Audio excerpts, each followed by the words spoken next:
Hello friends, ഏവർക്കും ഇൻസ്പയറിൻ്റെ SCERT ക്ലാസ്സിലേക്ക് സ്വാഗതം. നമ്മളിന്ന് ലോക ചരിത്രത്തിലെ രണ്ടാമത്തെ ക്ലാസ്സിലാണുള്ളത്. 10ാം ക്ലാസ്സിലെ ഒന്നാമത്തെ പാഠഭാഗമാണ് നമ്മൾ നോക്കാൻ പോകുന്നത്. ലോകത്തെ സ്വാധീനിച്ച വിപ്ലവങ്ങൾ. നമ്മൾ ക്ലാസ്സിലേക്ക് കടക്കുകയാണ്.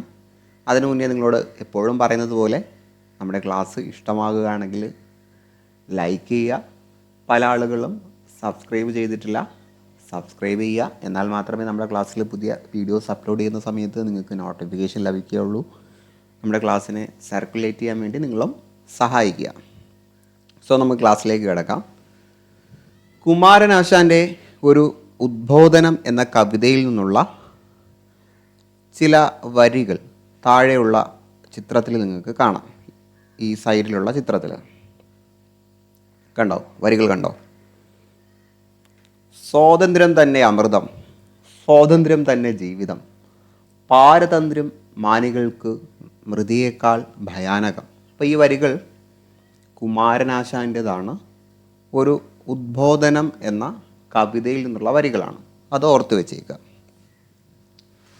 മനുഷ്യ ജീവിതത്തിൽ സ്വാതന്ത്ര്യത്തിന് എത്രമാത്രം പ്രാധാന്യമുണ്ടെന്ന് ഈ വരികൾ ഓർമ്മപ്പെടുത്തുന്നു. നാം ഓരോരുത്തരും നിത്യജീവിതത്തിൽ എന്തെല്ലാം സ്വാതന്ത്ര്യം അനുഭവിക്കുന്നുണ്ട്? എല്ലായിടത്തും എല്ലാവർക്കും സ്വാതന്ത്ര്യം ലഭിച്ചിരുന്നോ? പല നാട്ടിലും സാധാരണക്കാർക്ക് നാം ഇന്ന് അനുഭവിക്കുന്നത് പോലുള്ള സ്വാതന്ത്ര്യം ലഭിച്ചിരുന്നില്ല. സ്വാതന്ത്ര്യം നിഷേധിക്കപ്പെട്ട ജനതയ്ക്ക് അത് നേടിയെടുക്കാൻ സമരമാർഗങ്ങൾ സ്വീകരിക്കേണ്ടി വന്നു. ചിലർ സഹന സമരത്തിൻ്റെ മാർഗം തിരഞ്ഞെടുത്തപ്പോൾ മറ്റു ചിലർ സായുധ സമരത്തിൻ്റെ പാത സ്വീകരിച്ചു. സ്വാതന്ത്ര്യവും അവകാശങ്ങളും നിഷേധിക്കുന്ന നിലവിലിരുന്ന വ്യവസ്ഥിതിയെ മാറ്റി പുതിയ ഒന്നിനെ സ്ഥാപിക്കാനാണ് ഈ സമരങ്ങൾ ഓരോന്നും ശ്രമിച്ചത്. അതുകൊണ്ട് അവ വിപ്ലവങ്ങൾ എന്ന് പറയുന്നു. സോ ഇവിടെ പറഞ്ഞത് നിലവിലെ വ്യവസ്ഥ മാറ്റുന്നതിന് വേണ്ടി, അത് മാറ്റിയതിനു ശേഷം പുതിയ ഒന്ന് സ്ഥാപിക്കുന്നതിന് വേണ്ടി നടത്തിയ സമരങ്ങളാണ് വിപ്ലവങ്ങൾ എന്ന് പറയുന്നത്. ആദ്യകാല വിപ്ലവങ്ങൾക്ക് പ്രേരകമായ പ്രധാന ഘടകം നവോത്ഥാനമാണ്. അത് നമ്മൾ കഴിഞ്ഞ ക്ലാസ്സിൽ പറഞ്ഞിട്ടുണ്ടല്ലേ. നവോത്ഥാനം മനുഷ്യൻ്റെ ചിന്തയിലും കാഴ്ചപ്പാടിലും ജീവിതത്തിലും ശ്രദ്ധേയമായ മാറ്റങ്ങളുണ്ടാക്കി. അവകൾ ഏതൊക്കെയാണെന്ന് കഴിഞ്ഞ ക്ലാസ്സിൽ നമ്മൾ പറഞ്ഞു. കല, സാഹിത്യം, മാനവികത, ശാസ്ത്രബോധം, അങ്ങനെ പല വിഷയങ്ങളിലും. യുക്തിരഹിതമായ വിശ്വാസങ്ങളെയും സമ്പ്രദായങ്ങളെയും ചോദ്യം ചെയ്യാൻ നവോത്ഥാനത്തിൻ്റെ ഫലമായി രൂപം കൊണ്ട ഈ പുതിയ കാഴ്ചപ്പാടുകൾ മനുഷ്യനെ പ്രേരിപ്പിച്ചു. നവോത്ഥാനത്തിൻ്റെ ഫലമായി ശാസ്ത്രരംഗത്തുണ്ടായ പുരോഗതി 18ാം നൂറ്റാണ്ടിൽ യൂറോപ്പിൽ ജ്ഞാനോദയത്തിന് രൂപം നൽകി. അപ്പോൾ നവോത്ഥാനത്തിൻ്റെ ഫലമായി ശാസ്ത്രരംഗത്തുണ്ടായ പുരോഗതിയാണ് 18ാം നൂറ്റാണ്ടിൽ യൂറോപ്പിൽ ജ്ഞാനോദയത്തിന് രൂപം നൽകിയത്. അതിനെ എൻലൈറ്റ്മെൻറ്റ് പീരീഡ് എന്നൊക്കെയാണ് പറയുന്നത്. സ്വാതന്ത്ര്യം, ജനാധിപത്യം, സമത്വം, ദേശീയത തുടങ്ങിയ ആശയങ്ങൾ ജ്ഞാനോദയത്തിൻ്റെ ചിന്തകൾ പ്രചരിപ്പിച്ചു. അപ്പോൾ സ്വാതന്ത്ര്യം, ജനാധിപത്യം, സമത്വം, ദേശീയത, 4 കാര്യങ്ങളുണ്ട്. അന്ന് നിലവിലുണ്ടായിരുന്ന ഏകാധിപത്യ വ്യവസ്ഥകളെ എതിർക്കാൻ ലോകത്തിൻ്റെ വിവിധ ഭാഗങ്ങളിലുള്ള ജനങ്ങൾക്ക് ഇത് പ്രചോദനം നൽകി. ഈ എതിർപ്പുകൾ പല നാടുകളിലും ജനകീയ വിപ്ലവമായി വികസിച്ചു. അതിനെക്കുറിച്ചാണ് നമ്മളിന്ന് ചർച്ച ചെയ്യാൻ പോകുന്നത്. അപ്പോൾ ഇവിടെ എന്താണ് എൻലൈറ്റ്മെൻറ്റ്, ജ്ഞാനോദയം എന്താണെന്ന് ഇവിടെ പറയുന്നുണ്ട്. യൂറോപ്പിൽ ശാസ്ത്രരംഗത്തുണ്ടായ കണ്ടുപിടുത്തങ്ങളാണ് ജ്ഞാനോദയം എന്ന ബൗദ്ധികവും സാംസ്കാരികവുമായ പ്രസ്ഥാനത്തിന് രൂപം നൽകിയത്. യുക്തിചിന്തയ്ക്ക് പ്രാധാന്യം നൽകിയ ജ്ഞാനോദയ ചിന്തകർ സമൂഹം നിരന്തരം പുരോഗതിയിലേക്ക് വളരുകയാണെന്ന് അഭിപ്രായപ്പെട്ടു. അപ്പോൾ യുക്തിചിന്തയ്ക്കാണ് അവർ പ്രാധാന്യം നൽകിയിരുന്നത്. സോ നമ്മൾ ഓരോ രാജ്യത്തിൽ നടന്ന വിപ്ലവങ്ങളിലേക്ക് വരികയാണ്. അമേരിക്കൻ സ്വാതന്ത്ര്യ സമരം. പ്രാതിനിധ്യമില്ലാതെ നികുതിയില്ല. ഇത് അമേരിക്കൻ സ്വാതന്ത്ര്യ സമരവുമായി ബന്ധപ്പെട്ട ഒരു സ്റ്റേറ്റ്മെൻറ്റാണ്. 18ാം നൂറ്റാണ്ടിൻ്റെ 2ാം പകുതിയിൽ വടക്കേ അമേരിക്കയുടെ വിവിധ ഭാഗങ്ങളിൽ മുഴങ്ങിക്കേട്ട മുദ്രാവാക്യമാണ് ഈ കൊടുത്തിരിക്കുന്നത്. ജെയിംസ് ഓട്ടിസ് രൂപം നൽകിയ ഈ മുദ്രാവാക്യത്തിലൂടെ ജനങ്ങൾ ആവശ്യപ്പെട്ടത് ഭരണപങ്കാളിത്തമാണ്. അല്ലേ? ഭരണപങ്കാളിത്തം. നമ്മുടെ ആളുകൾക്കും ഭരണപങ്കാളിത്തം തന്നില്ലെങ്കിൽ നികുതി അടയ്ക്കാൻ പോകുന്നില്ല. അപ്പോൾ ഈ മുദ്രാവാക്യം രൂപീകരിച്ചത് ജെയിംസ് ഓട്ടിസ് ആണ്. ജെയിംസ് ഓട്ടിസ് ശക്തമായ ഒരു പ്രക്ഷോഭത്തിൻ്റെ ഭാഗമായാണ് അമേരിക്കൻ ജനത ഈ മുദ്രാവാക്യം ഉയർത്തിയത്. അതിനിടയാക്കിയ സാഹചര്യം എന്താണെന്ന് നമുക്ക് നോക്കാം. 16-ാം നൂറ്റാണ്ടിൻ്റെ ആരംഭം മുതൽ യൂറോപ്പിൽ നിന്ന് വടക്കേ അമേരിക്കയിലേക്ക് ജനങ്ങൾ കുടിയേറാൻ തുടങ്ങി. അപ്പോൾ യൂറോപ്പിൽ നിന്നാണ് ജനങ്ങൾ വടക്കേ അമേരിക്കയിലേക്ക് കുടിയേറിയിരുന്നത്. വിഭവങ്ങൾ കൈയടക്കുക എന്നതായിരുന്നു കുടിയേറ്റത്തിൻ്റെ പ്രധാന ലക്ഷ്യം. അപ്പോൾ ഈ യൂറോപ്യന്മാർ വടക്കേ അമേരിക്കയിലേക്ക് പോകുന്നത് അവിടെയുള്ള റിസോഴ്സുകൾ കൈയടക്കാൻ വേണ്ടിയാണ്. 18-ാം നൂറ്റാണ്ടോടെ ഇംഗ്ലണ്ട് വടക്കേ അമേരിക്കയുടെ കിഴക്കൻ തീരങ്ങളിൽ 13 കോളനികൾ സ്ഥാപിച്ചു. അപ്പോൾ 13 കോളനികളാണ് ഇംഗ്ലണ്ട് വടക്കേ അമേരിക്കയുടെ കിഴക്കൻ തീരങ്ങളിൽ സ്ഥാപിച്ചത്. ആ ഓരോ കോളനികളുടെ പേരും ഇവിടെ കൊടുത്തിട്ടുണ്ട്. New Hampshire, Massachusetts, Rhode Island, Connecticut, New Jersey, Delaware, Maryland, North Carolina, South Carolina, Georgia. Okay അല്ലേ? Then New York, Pennsylvania. അപ്പോൾ ഇതാണ് അമേരിക്കയിലെ 13 കോളനികൾ. അപ്പോൾ 13 കോളനി ഉണ്ടെന്ന് മനസ്സിൽ വെച്ചേക്കുക. അമേരിക്കയിലെ കുടിയേറ്റം 1492 സ്പാനിഷ് ഗവൺമെൻറ്റിൻ്റെ നാവികനായി വടക്കേ അമേരിക്കയിലെത്തിയ ക്രിസ്റ്റഫർ കൊളംബസ് തദ്ദേശീയരായ ജനങ്ങളെ ഇന്ത്യക്കാരെന്ന് വിളിച്ചു. അപ്പോൾ ഇന്ത്യക്കാരെന്ന് തെറ്റിദ്ധരിച്ചുകൊണ്ടാണ് ഇന്ത്യക്കാരെന്ന് വിളിച്ചത്. അപ്പോൾ കൊളംബസ് 1492 എവിടെ എത്തുന്നത്? വടക്കേ അമേരിക്കയിൽ എത്തുന്നത്. അദ്ദേഹം സ്പാനിഷ് ഗവൺമെൻറ്റിൻ്റെ നാവികനായിരുന്നു. ഇന്ത്യയിലെ ജനങ്ങളെന്ന് കരുതിയാണ് അദ്ദേഹം അങ്ങനെ വിളിച്ചത്. പിൽക്കാലത്ത് ഇവർ റെഡ് ഇന്ത്യൻസ് എന്നറിയപ്പെട്ടു. ഇംഗ്ലണ്ടിലെ രാജാവിൻ്റെ മതപീഡനത്തെ തുടർന്ന് 17-ാം നൂറ്റാണ്ടിൽ മേഫ്ലവർ എന്ന കപ്പലിൽ അമേരിക്കയിലെത്തിയ ഒരു വിഭാഗം ഇംഗ്ലീഷുകാരാണ് അവിടെ ആദ്യമായി കോളനി സ്ഥാപിച്ചത്. അമേരിക്കയിൽ ആദ്യമായിട്ട് കോളനി സ്ഥാപിക്കുന്നത് ഇംഗ്ലണ്ടിലെ രാജാവിൻ്റെ മതപീഡനത്തെ തുടർന്ന് 17-ാം നൂറ്റാണ്ടിൽ മേഫ്ലവർ, കപ്പലിൻ്റെ പേര് ഓർക്കുക, മേഫ്ലവർ എന്ന കപ്പലിലെത്തിയ ഒരു സംഘം ആളുകളാണ്. ഇവർ തീർത്ഥാടക പിതാക്കൾ. ഇമ്പോർട്ടൻ്റ് ആണ്, എപ്പോഴും ചോദിക്കുന്നതാണ്. ഇവർ തീർത്ഥാടക പിതാക്കൾ എന്നറിയപ്പെട്ടു. അപ്പോൾ ഇംഗ്ലണ്ടിൽ നിന്നും അമേരിക്കയിൽ വന്ന ഈ ഒരു കുടിയേറ്റക്കാരെയാണ് തീർത്ഥാടക പിതാക്കൾ എന്നറിയപ്പെടുന്നത്. യൂറോപ്യൻ കുടിയേറ്റം വ്യാപകമായതോടെ റെഡ് ഇന്ത്യക്കാർ ഉൾപ്രദേശങ്ങളിലേക്ക് ആട്ടി ഓടിക്കപ്പെട്ടു. അപ്പോൾ റെഡ് ഇന്ത്യക്കാർ അവിടെ അമേരിക്കയിൽ ഉണ്ടായിരുന്ന ജനങ്ങളായിരുന്നു. ആ ജനങ്ങളെ പുറത്തുനിന്ന് വന്ന അഥവാ ഇംഗ്ലീഷുകാർ അകത്തേക്ക് ഉൾപ്രദേശങ്ങളിലേക്ക് ആട്ടി ഓടിച്ചു. അവരുടെ ഭൂമിയും ആട്ടിൻപറ്റവും യൂറോപ്യർ കവർന്നു. തങ്ങളുടെ വ്യവസായങ്ങൾക്ക് ആവശ്യമായ അസംസ്കൃത വസ്തുക്കൾ ശേഖരിക്കാനുള്ള കേന്ദ്രമായും ഉൽപ്പന്നങ്ങൾ വിറ്റഴിക്കാനുള്ള കമ്പോളമായും ഇംഗ്ലീഷുകാർ അമേരിക്കൻ കോളനികളെ കണക്കാക്കി.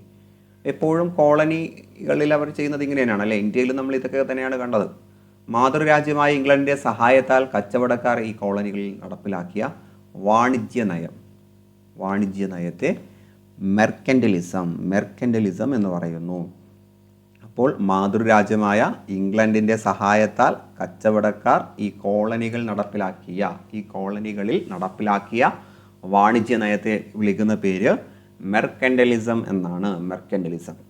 മെർക്കൻറ്റലിസത്തിൻ്റെ ഭാഗമായി നിരവധി നിയമങ്ങൾ ഇംഗ്ലീഷുകാർ കോളനികളിൽ നടപ്പിലാക്കി.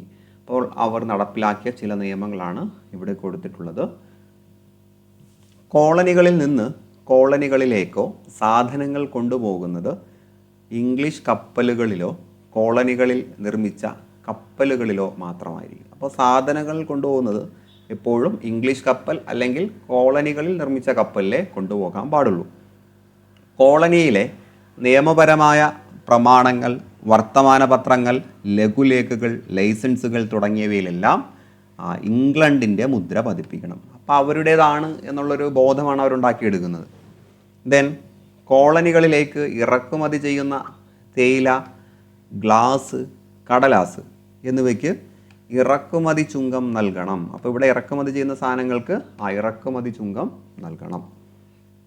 കോളനികളിൽ ഉൽപ്പാദിപ്പിച്ചിരുന്ന പഞ്ചസാര, കമ്പിളി, പരുത്തി, പുകയില തുടങ്ങിയവ ഇംഗ്ലണ്ടിലേക്ക് മാത്രമേ കയറ്റി അയക്കാവൂ. അപ്പോൾ ഇവിടെയുള്ള സാധനങ്ങൾ ഇംഗ്ലണ്ടിലേക്ക് മാത്രമേ കയറ്റി അയക്കാൻ പാടുള്ളൂ.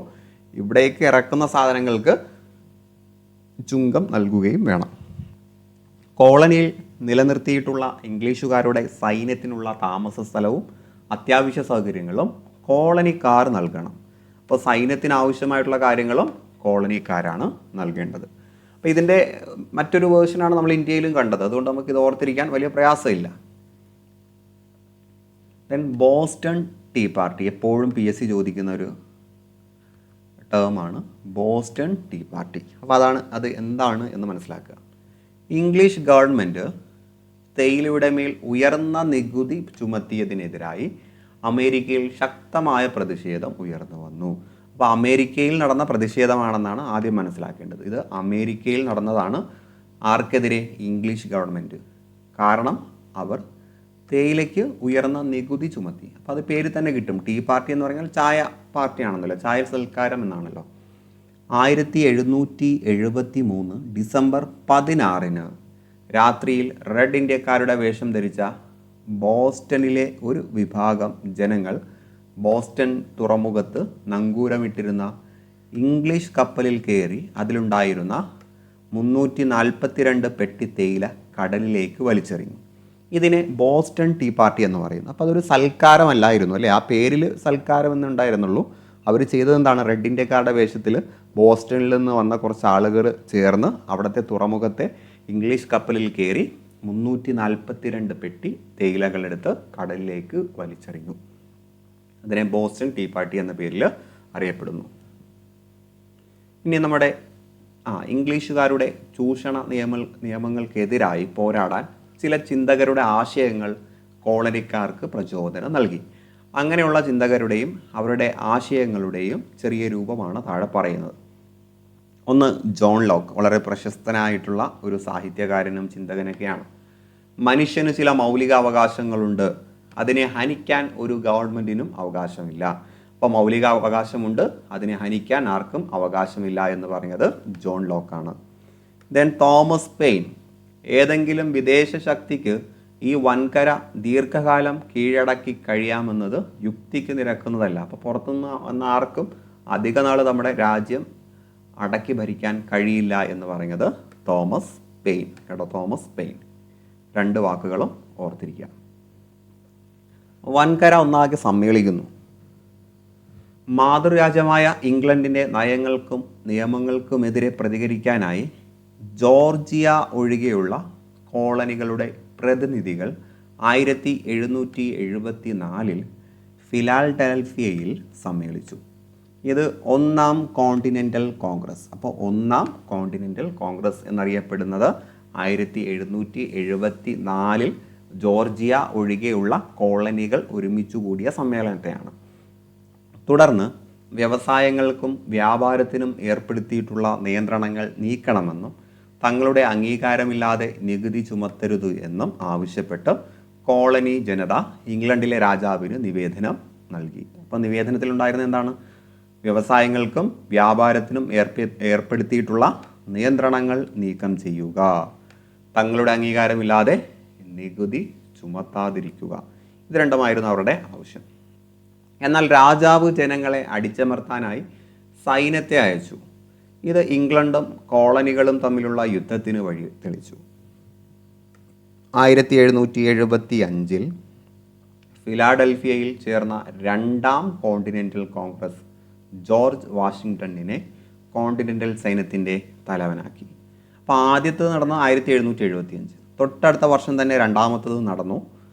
അതും സ്ഥലം സെയിമാണ്, ഫിലാഡൽഫിയയാണ്. അവിടെ ആ ഒരു കോണ്ടിനെൻ്റൽ കോൺഗ്രസിൻ്റെ തലവനായിട്ട് ജോർജ് വാഷിങ്ടൺ, അല്ലെ നമുക്കറിയുന്ന ജോർജ് വാഷിങ്ടണിനെ തിരഞ്ഞെടുത്തു. ഈ സമയം തോമസ് പെയിൻ, നേരത്തെ നമ്മൾ പറഞ്ഞ ചിന്തകനായിട്ടുള്ള തോമസ് പെയിൻ, തൻ്റെ കോമൺ സെൻസ് എന്ന ലഘുലേഖയിലൂടെ ഇംഗ്ലണ്ടിൽ നിന്ന് വേർപിരിയുകയാണ് അമേരിക്കക്കാരെ സംബന്ധിച്ച് വിവേകപൂർവമായ പ്രവൃത്തിയെന്ന് പ്രഖ്യാപിച്ചു.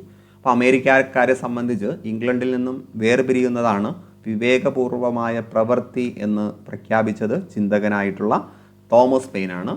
കോമൺ സെൻസ് എന്ന ഗ്രന്ഥമല്ല ലഘുലേഖയിലാണ് അദ്ദേഹം ഇത് പറഞ്ഞത്.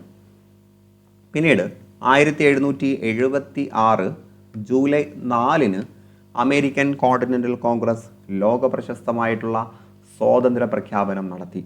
അപ്പോൾ ലോക പ്രശസ്തമായ സ്വാതന്ത്ര്യ പ്രഖ്യാപനം നടക്കുന്നത് 1776 July 4 Thomas Jefferson, Benjamin Franklin എന്നിവർ തയ്യാറാക്കിയ സ്വതന്ത്ര പ്രഖ്യാപനത്തിൻ്റെ ഒരു ഭാഗമാണ് നൽകിയിട്ടുള്ളത്.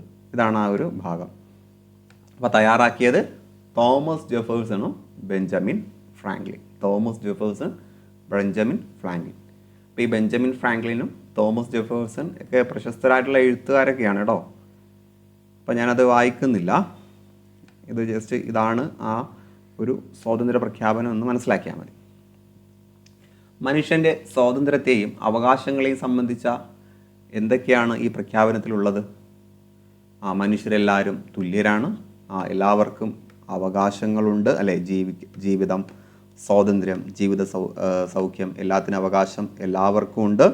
ഈ അവകാശം നേടിയെടുക്കാൻ ഭരിക്കപ്പെടുന്നവരുടെ അംഗീകാരം ലഭിച്ച ഭരണകൂടങ്ങൾ രൂപീകരിക്കണം. അപ്പോൾ ഭരണകൂടങ്ങൾ രൂപീകരിക്കപ്പെടണം. അത് ആ ജനങ്ങളുടെ അംഗീകാരം ലഭിച്ച ഭരണകൂടമായിരിക്കണം. ദെൻ ഒരിക്കലും ഈ ലക്ഷ്യങ്ങളെ നശിപ്പിക്കുന്ന തരത്തിലാകാൻ പാടില്ല. അങ്ങനെ ആയാൽ എന്ത് ചെയ്യണം? ജനങ്ങൾക്ക് അതിനെ മാറ്റുകയോ ഇല്ലാതാക്കുകയോ ചെയ്യാനുള്ള അവകാശമുണ്ട്. അപ്പോൾ ഭരണകൂടത്തെ തിരഞ്ഞെടുക്കേണ്ടത് ജനങ്ങളാണ്. ഈ ഭരണകൂടം ജനങ്ങൾക്കെതിരെ തിരിയുകയാണെങ്കിൽ ആ ഭരണകൂടത്തെ നശിപ്പിക്കാനുള്ള അവകാശം ആ ജനങ്ങൾക്കുണ്ട്. അതാണ് ഈ അവസാനമായിട്ട് പറയുന്നത്. ഓക്കെ അല്ലേ? സ്വാതന്ത്ര്യ പ്രഖ്യാപനത്തോടെ ഇംഗ്ലണ്ടും അമേരിക്കൻ കോളനികളും തമ്മിൽ ആരംഭിച്ച യുദ്ധം 1781 അവസാനിച്ചു. അപ്പോൾ ഇംഗ്ലണ്ടും അമേരിക്കൻ കോളനികളും തമ്മിലുള്ള യുദ്ധം അവസാനിക്കുന്നത് 1781 ഈ പ്രഖ്യാപനം നടക്കുന്നത് 1776 അല്ലേ? 1776 1783 പാരീസ് ഉടമ്പടി പ്രകാരം ഇംഗ്ലണ്ട് 13 കോളനികളുടെ സ്വാതന്ത്ര്യം അംഗീകരിച്ചു. അപ്പോൾ 13 കോളനികൾ ഉണ്ടെന്ന് നമ്മൾ പറഞ്ഞല്ലോ. ഈ 13 കോളനികളുടെയും സ്വാതന്ത്ര്യം അംഗീകരിക്കുന്നത് പാരീസ് ഉടമ്പടിയിലൂടെയാണ്. പാരീസ് ഉടമ്പടി നടന്ന വർഷം 1783. തുടർന്ന് ഫിലാഡൽഫിയയിൽ ചേർന്ന ഭരണഘടനാ സമ്മേളനം ജെയിംസ് മാഡിസന്റെ നേതൃത്വത്തിൽ അമേരിക്കയ്ക്കായി ഭരണഘടന തയ്യാറാക്കി. അമേരിക്കയ്ക്ക് വേണ്ടി ഭരണഘടന തയ്യാറാക്കുന്നത് ജെയിംസ് മാഡിസന്റെ നേതൃത്വത്തിലുള്ള സമ്മേളനത്തിലാണ്. പുതിയ ഭരണഘടന പ്രകാരം രൂപീകരിക്കപ്പെട്ട അമേരിക്കൻ ഐക്യനാടുകളുടെ ആദ്യ പ്രസിഡന്റ് ജോർജ് വാഷിങ്ടൺ ആണ്. എല്ലാവർക്കും അറിയുന്ന ഫാക്റ്റ് ആണെന്ന് കരുതുന്നു. അപ്പോൾ അമേരിക്കയുടെ ആദ്യ പ്രസിഡന്റ് ജോർജ് വാഷിങ്ടൺ ആണ്. അമേരിക്കയിൽ നിലനിന്നിരുന്ന വ്യവസ്ഥ മാറ്റിമറിക്കാൻ ഈ സ്വാതന്ത്ര്യ സമരത്തിന് കഴിഞ്ഞു. പിൽക്കാല ലോക ചരിത്രത്തിൽ ഇത് ശ്രദ്ധേയമായ സ്വാധീനം ചെലുത്തി. അവ എന്തൊക്കെയാണെന്ന് നോക്കാം. അപ്പോൾ 1783 അമേരിക്കയുടെ 13 കോളനിക്കും സ്വാതന്ത്ര്യം ലഭിച്ചു. അപ്പോൾ ഇത് പല രാജ്യങ്ങൾക്കും ഇങ്ങനെ തങ്ങളുടെ അവകാശങ്ങൾക്ക് വേണ്ടി ശബ്ദിക്കാനുള്ള ആ ഒരു അവസരമായിട്ട് മാറി. സോ ഇതിലൂടെ മറ്റ് ആളുകൾ മനസ്സിലാക്കിയത് പിൽക്കാല സ്വാതന്ത്ര്യ സമരങ്ങൾക്കും വിപ്ലവങ്ങൾക്കും പ്രചോദനവും ലക്ഷ്യബോധവും നൽകി റിപ്പബ്ലിക്കൻ ഭരണരീതി എന്ന ആശയം മുന്നോട്ട് വെച്ചു. അപ്പോൾ അമേരിക്കയാണ് റിപ്പബ്ലിക്കൻ ഭരണരീതി എന്ന ആശയം മുന്നോട്ട് വയ്ക്കുന്നത്. ആദ്യത്തെ എഴുതപ്പെട്ട ഭരണഘടന തയ്യാറാക്കി. അമേരിക്കയുടേതാണ് ആദ്യത്തെ എഴുതപ്പെട്ട ഭരണഘടന. സംസ്ഥാനങ്ങൾക്ക് സ്വാതന്ത്ര്യവും അധികാരവും നൽകുന്ന ഫെഡറൽ രാഷ്ട്രം എന്ന ആശയം ലോകത്തിന് നൽകി. അപ്പോൾ ഫെഡറൽ രാഷ്ട്രം എന്ന ആശയം ലോകത്തിന് നൽകിയതും അമേരിക്കയാണ്. ഓക്കെ അല്ലേ? ഇനി അടുത്തത് ഫ്രഞ്ച് വിപ്ലവമാണ്. അപ്പോൾ അമേരിക്കൻ വിപ്ലവം നമ്മൾ കഴിഞ്ഞു. അമേരിക്കൻ സ്വാതന്ത്ര്യ സമരത്തെക്കുറിച്ച് നമ്മൾ പറഞ്ഞു. ഇനി ഫ്രഞ്ചിലേക്ക് വരാം. ഇവിടെ കുറേ കോട്ടുകൾ കൊടുത്തിട്ടുണ്ട്. ഞാനാണ് രാഷ്ട്രം. രാജാവിൻ്റെ അധികാരങ്ങളെല്ലാം ദൈവം നൽകിയതാണ്. അതിനാൽ രാജാവിനെ ചോദ്യം ചെയ്യാൻ ദൈവത്തിന് മാത്രമേ അധികാരമുള്ളൂ. ലൂയി 14. അപ്പോൾ ഇതൊരു രാജാവിൻ്റെ ധിക്കാരപൂർവ്വമായിട്ടുള്ളൊരു വാക്കാണ് അല്ലേ, ഏകാധിപത്യ സ്വഭാവമുള്ള വാക്കാണ്. ഇനി ലൂയി 15 പറഞ്ഞതാണ് എനിക്ക് ശേഷം പ്രളയം. എനിക്ക് ശേഷം പ്രളയം പ്രശസ്തമാണ് അല്ലേ, എനിക്ക് ശേഷം പ്രളയം. അപ്പം ഞാൻ കഴിഞ്ഞാൽ പിന്നെ പ്രളയമാണ്, ഈ ലോകം മുഴുവനും നശിക്കും. നിങ്ങൾക്ക് റൊട്ടിയില്ലെങ്കിൽ എന്താ, കേക്ക് തിന്നുകൂടെ. മേരി ആൻറ്റോയിനറ്റ്. വളരെ ബുദ്ധിശൂന്യമായിട്ടുള്ളൊരു സ്റ്റേറ്റ്മെൻ്റ് ആണ് അല്ലേ അത്. അപ്പോൾ ഇതെല്ലാം സൂചിപ്പിക്കുന്നത് അന്നത്തെ ഫ്രാൻസിലെ ഭരണാധികാരികളുടെ ക്രൂരമായ നിലപാടുകളാണ്. 17-18 നൂറ്റാണ്ടുകളുടെ കാലഘട്ടത്തിൽ ഫ്രാൻസിൻ്റെ ഭരണം നിയന്ത്രിച്ചിരുന്ന ചില പ്രസ്താവനകളും അവരുടെ അധികാര കേന്ദ്രമായ വേഴ്സായി കൊട്ടാരത്തിൻ്റെ ചിത്രവുമാണ് മുകളിൽ നൽകിയിട്ടുള്ളത്. ഇത് അവരുടെ പാലസാണ്, വേഴ്സായി കൊട്ടാരമാണ്. അപ്പോൾ വേഴ്സായി കൊട്ടാരം ഏത് ഭരണാധികാരിയുടേതാണെന്ന് ചോദിച്ചാൽ ഫ്രാൻസിലെ ഭരണാധികാരികൾ താമസിക്കുന്നതാണ്. അപ്പോൾ ഇതിൽ നിന്ന് നമുക്ക് മനസ്സിലാക്കാം ഏകാധിപത്യ ഭരണമാണ് നിലനിന്നിരുന്നത്. എന്നിട്ട് ആ കൊട്ടാരത്തിൻ്റെ ചിത്രം കാണുമ്പോൾ നമുക്ക് മനസ്സിലാകും ഭരണാധികാരികൾ ധൂർത്തന്മാരായിരുന്നു. അപ്പോൾ ഫ്രാൻസിൽ നിലനിന്നിരുന്ന ഭരണ സമ്പ്രദായത്തിന് കീഴിൽ ജനങ്ങളുടെ സ്ഥിതി എങ്ങനെ ആയിരുന്നു എന്ന് നമുക്ക് താഴെ തന്നിരിക്കുന്ന വരികളിൽ നിന്ന് മനസ്സിലാവും. ഫ്രാൻസിൽ 10-ൽ 9 പേരും പട്ടിണി കൊണ്ട് മരിച്ചപ്പോൾ 10ാമത്തെ ആൾ ദഹനക്കേട് അഥവാ അജീർണം ബാധിച്ചാണ് മരിച്ചത്. മനസ്സിലായോ? അപ്പോൾ സുഭിക്ഷമായിട്ട് ഭക്ഷണം കഴിക്കുന്ന ധനാഢ്യരായിട്ടുള്ള വളരെ കുറഞ്ഞ ശതമാനം ആളുകളും അതിനേക്കാൾ ഇരട്ടിയുടെ ഇരട്ടി പട്ടിണി അനുഭവിക്കുന്ന പാവപ്പെട്ട ആളുകളും ഫ്രാൻസിലുണ്ടായിരുന്നു.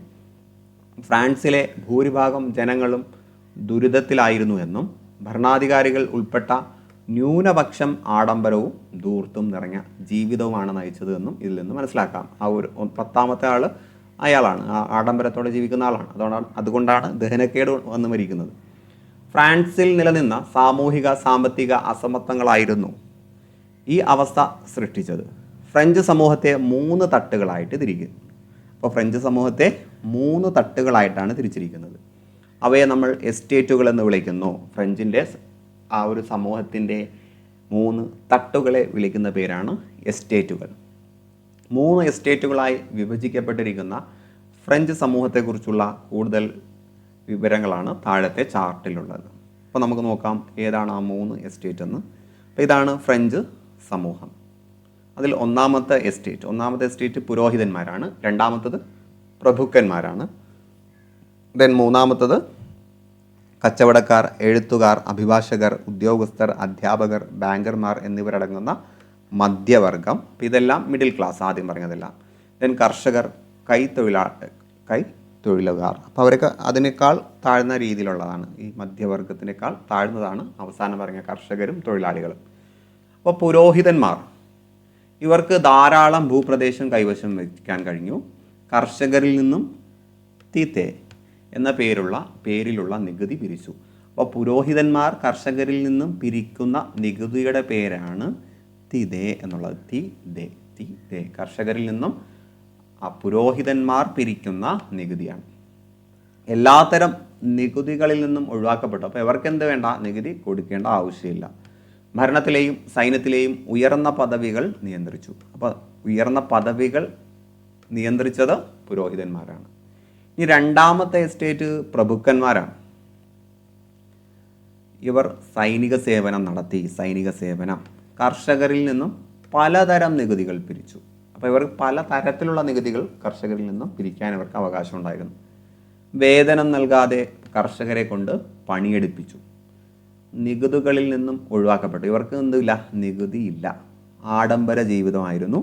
വിശാലമായ ഭൂപ്രദേശം കൈവശം വയ്ക്കാൻ കഴിയും. അപ്പോൾ ഇതെല്ലാം എല്ലാ സ്ഥലങ്ങളിലെയും പ്രഭുക്കന്മാരുടെ പൊതു സ്വഭാവം തന്നെയാണ് അല്ലേ. ഇനി മൂന്നാമത്തെ എസ്റ്റേറ്റ് ആയിട്ടുള്ള പൊതുജനങ്ങളിലേക്ക് വരാം. ഇവർക്ക് ഭരണത്തിൽ ഒരവകാശവുമില്ല. എന്നിട്ട് ഇവർ തൈലേ എന്ന പേരുള്ള ഭൂനികുതി സർക്കാരിന് നൽകണം. അപ്പോൾ സർക്കാരിന് ലഭിക്കുന്ന ഭൂനികുതിയുടെ പേരാണ് തൈലേ. പുരോഹിതന്മാർക്ക് കൊടുക്കുന്ന നികുതിയാണ് തീത്തേ. ഓക്കെ അല്ലേ. ഇവർക്ക് താഴ്ന്ന സാമൂഹിക പദവിയായിരുന്നു. പ്രഭുക്കന്മാർക്കും പുരോഹിതന്മാർക്കും ഇവരെന്ത് ചെയ്യണം, നികുതി നൽകണം. അപ്പോൾ 2 നികുതി കൊടുക്കണം അല്ലേ. പ്രഭുക്കന്മാർക്കും കൊടുക്കണം, പുരോഹിതന്മാർക്കും കൊടുക്കണം. ഓക്കെ അല്ലേ. ആശയങ്ങൾ പ്രചോദനമാകുന്നു. ഫ്രാൻസിൽ നിലനിന്ന അസമത്വങ്ങളെയും ചൂഷണത്തെയും കുറിച്ച് ജനങ്ങളെ ബോധവാന്മാരാക്കുന്നതിൽ അക്കാലത്തെ ചിന്തകരും ചിന്താധാരകളും പ്രധാന പങ്ക് വഹിച്ചു. അപ്പോൾ അവിടെ ചിന്തകരാണ് കുറേയൊക്കെ ഒരു ഉത്ബോധനം നടത്തിയിരുന്നത്. അത്തരം ചിന്തകരും അവരുടെ വാക്കുകളുമാണ് നമ്മൾ ഇനി നോക്കാൻ പോകുന്നത്. വോൾട്ടയർ. ഇനി പറയുന്ന ചിന്തകരെല്ലാം നിങ്ങൾക്ക് വളരെ നന്നായിട്ട് അറിയുന്ന ആളുകളാണ്, അല്ലെങ്കിൽ കേട്ടെങ്കിലും പരിചയമുള്ള ആളുകളാണ്. അപ്പോൾ വോൾട്ടയർ പറഞ്ഞത് പുരോഹിതന്മാരുടെ ചൂഷണത്തെ പരിഹസിച്ചു. അപ്പോൾ അദ്ദേഹം ചെയ്തത് പുരോഹിതന്മാരുടെ ചൂഷണത്തെ പരിഹാസപൂർവ്വമാണ് അദ്ദേഹം നോക്കിക്കണ്ടത്. യുക്തിചിന്ത, സമത്വം, മനുഷ്യസ്നേഹം എന്നിവ പ്രോത്സാഹിപ്പിച്ചു. യുക്തിചിന്ത, സമത്വം, മനുഷ്യസ്നേഹം. ഇനി റൂസോയിലേക്ക് വരുന്ന സമയത്ത് സ്വതന്ത്രമായി ജനിക്കുന്ന മനുഷ്യൻ എവിടെയും ചങ്ങലയിലാണ് എന്ന പ്രസ്താവനയിലൂടെ സ്വാതന്ത്ര്യത്തിൻ്റെ പ്രാധാന്യം വ്യക്തമാക്കി. അപ്പോൾ ഈ ഒരു കോട്ട് എപ്പോഴും ചോദിക്കുന്നതാണ്. സ്വതന്ത്രമായി ജനിക്കുന്ന മനുഷ്യൻ എവിടെയും ചങ്ങലയിലാണ്, അല്ലെ? മനുഷ്യൻ സ്വതന്ത്രമായിട്ടാണ് ജനിക്കുന്നത്, സമൂഹം അവനെ ആ ചങ്ങലയ്ക്കിടുന്നു. ജനങ്ങളാണ് പരമാധികാരി എന്ന് പ്രഖ്യാപിച്ചു. പരമാധികാരികൾ ജനങ്ങളാണെന്ന് പ്രഖ്യാപിച്ചതും റൂസോ ആണ്. ഇനി മൊണ്ടസ്ക്യൂ ജനാധിപത്യത്തെയും റിപ്പബ്ലിക്കിനെയും പ്രോത്സാഹിപ്പിച്ചു. ജനാധിപത്യം, റിപ്പബ്ലിക്, ഈ രണ്ടാശയങ്ങളെയും പ്രോത്സാഹിപ്പിച്ചു. ഗവൺമെൻറ്റിനെ നിയമനിർമ്മാണം, കാര്യനിർവഹണം, നീതിന്യായം എന്നീ വിഭാഗങ്ങളായി തിരിക്കണമെന്ന് വാദിച്ചു. അപ്പോൾ അത് ഇമ്പോർട്ടൻ്റ് ആയിട്ടുള്ളൊരു വാദമാണ്. അല്ലെ, നമ്മുടെ ഇന്ത്യയിലൊക്കെ ഈ ഒരു രീതിയിലാണ് വരുന്നത്, അല്ലേ? നിയമനിർമ്മാണം, കാര്യനിർവഹണം, നീതിന്യായം, ഇങ്ങനെ 3 വിഭാഗമായിട്ട് തിരിക്കണം. ഗവൺമെൻറ്റിനെ ഈ ഒരു 3 കാറ്റഗറി ആയിട്ട് തിരിക്കണം എന്ന് പറഞ്ഞത് മോണ്ടെസ്ക്യൂ ആണ്. ഓക്കെ അല്ലേ? മൂന്നാം എസ്റ്റേറ്റ് മുന്നേറുന്നു, അഥവാ കോമൺ ആയിട്ടുള്ള ആളുകൾ മുന്നേറുന്നു. ഫ്രാൻസിലെ ബുർബൻ രാജാക്കന്മാർ, പുരോഹിതർ, പ്രഭുക്കന്മാർ തുടങ്ങിയവർ നയിച്ച ആഡംബര ജീവിതം, ധൂർത്ത്, യുദ്ധങ്ങൾ എന്നിവയും തുടർച്ചയായ വരൾച്ചയും കൃഷിനാശവും ഫ്രാൻസിൻ്റെ സാമ്പത്തിക സ്ഥിതി അതീവ ഗുരുതരമാക്കി.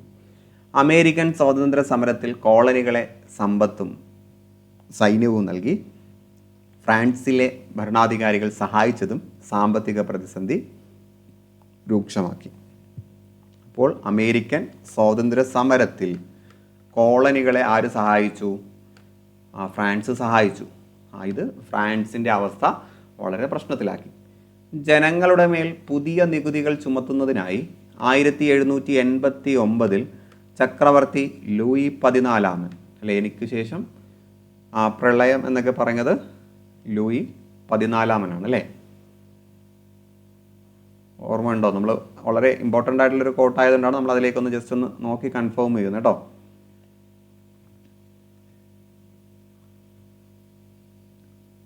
അപ്പോൾ ഈ ഫ്രാൻസ് എന്ന പേര് കേൾക്കുമ്പോൾ നമ്മളെപ്പോഴും ചിന്തകരുടെ കാര്യം എപ്പോഴും ഓർക്കുക കേട്ടോ.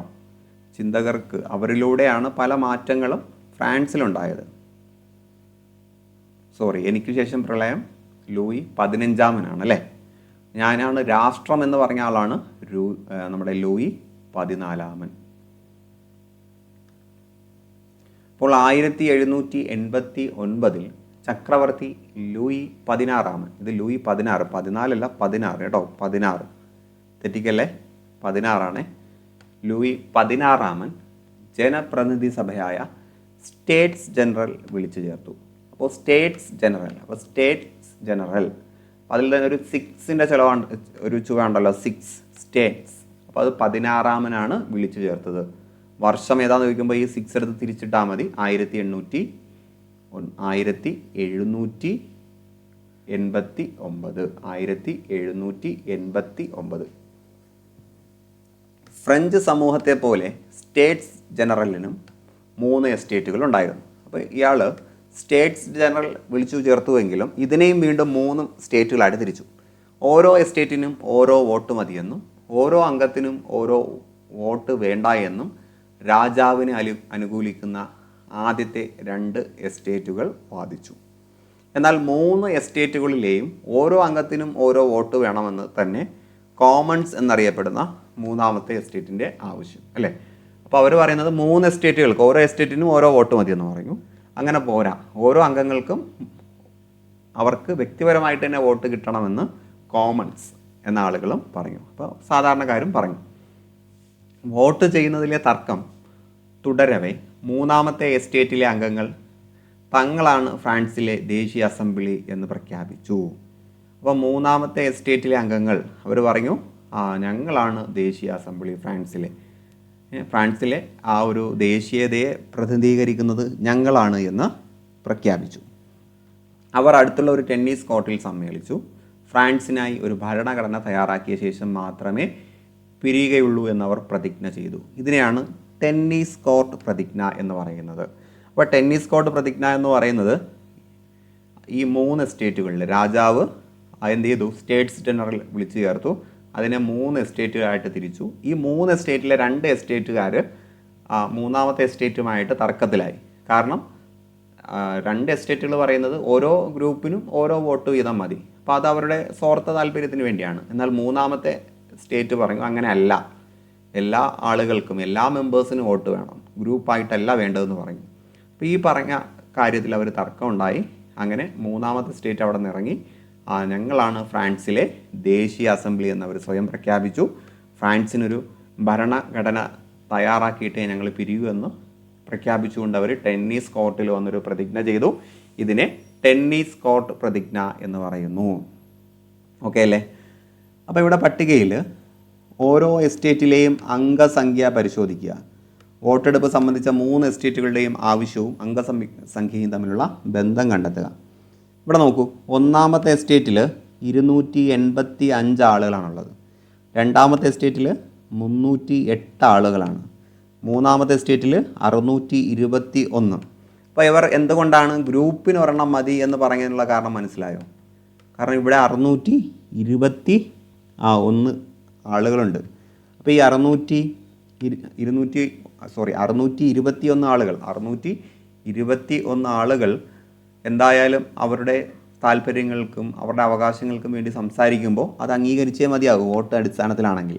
അതുകൊണ്ടാണ് നമുക്ക് വ്യക്തികൾക്ക് വോട്ട് വേണ്ട എന്ന് മറ്റ് 2 സ്റ്റേറ്റുകളും വാദിച്ചത്.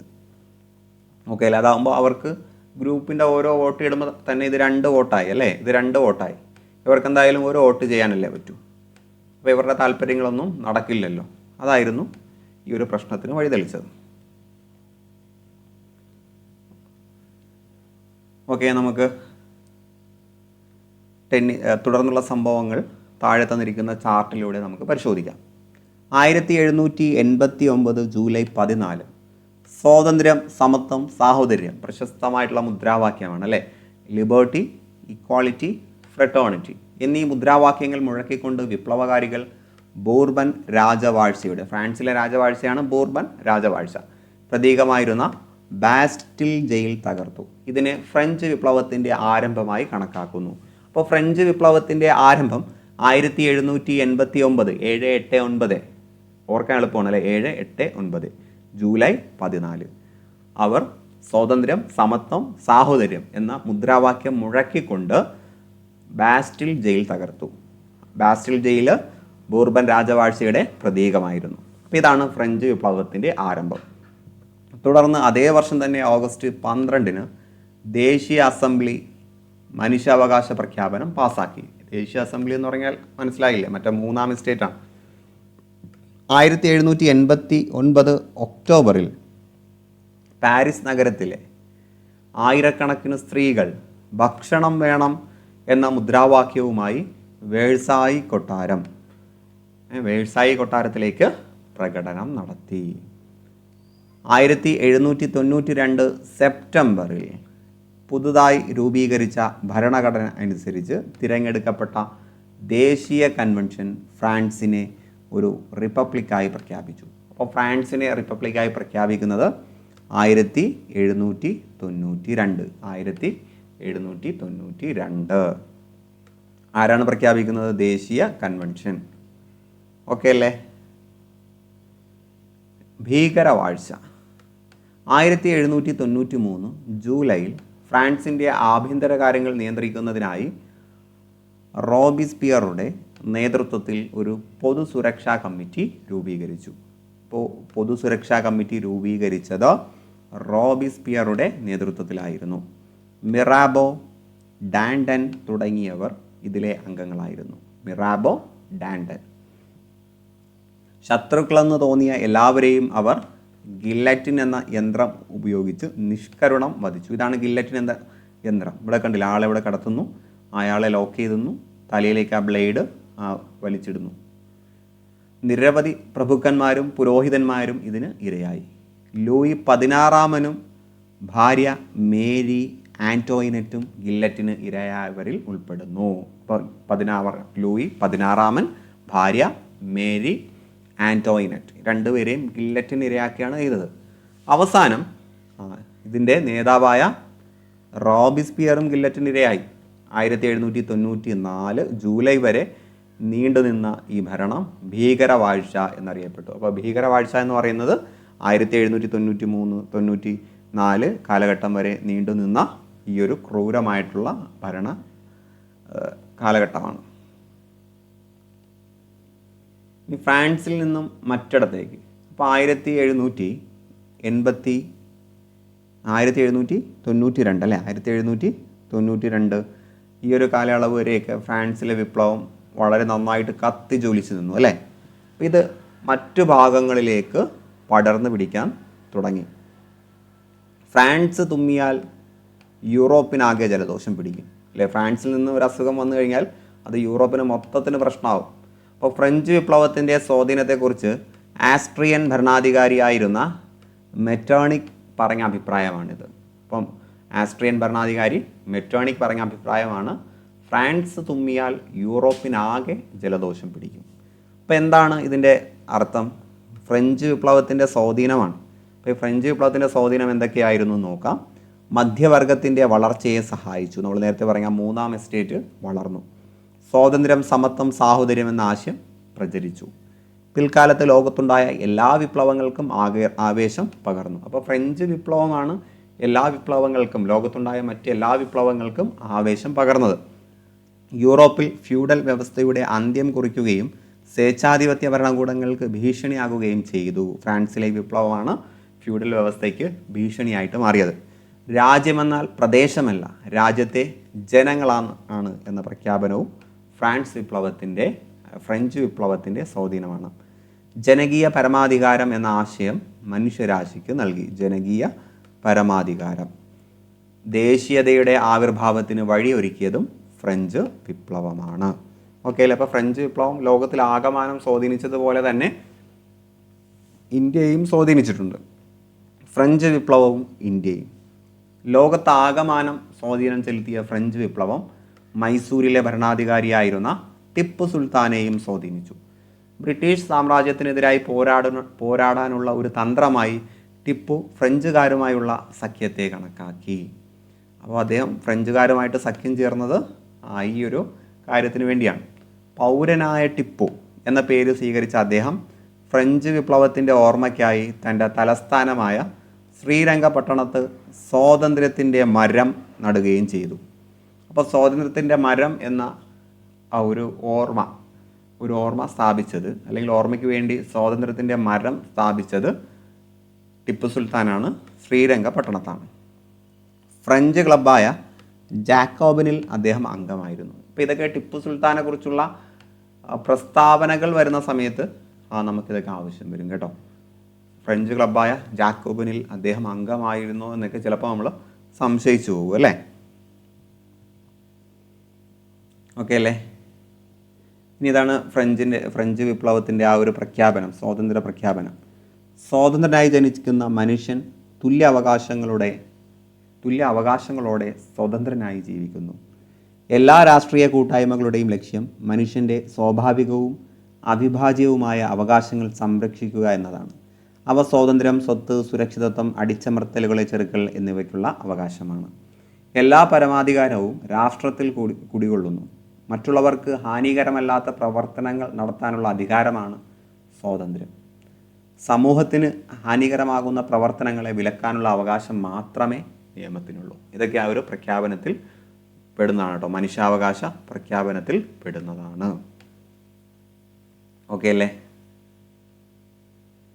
ഇനി നെപ്പോളിയനും ഫ്രഞ്ച് വിപ്ലവവും.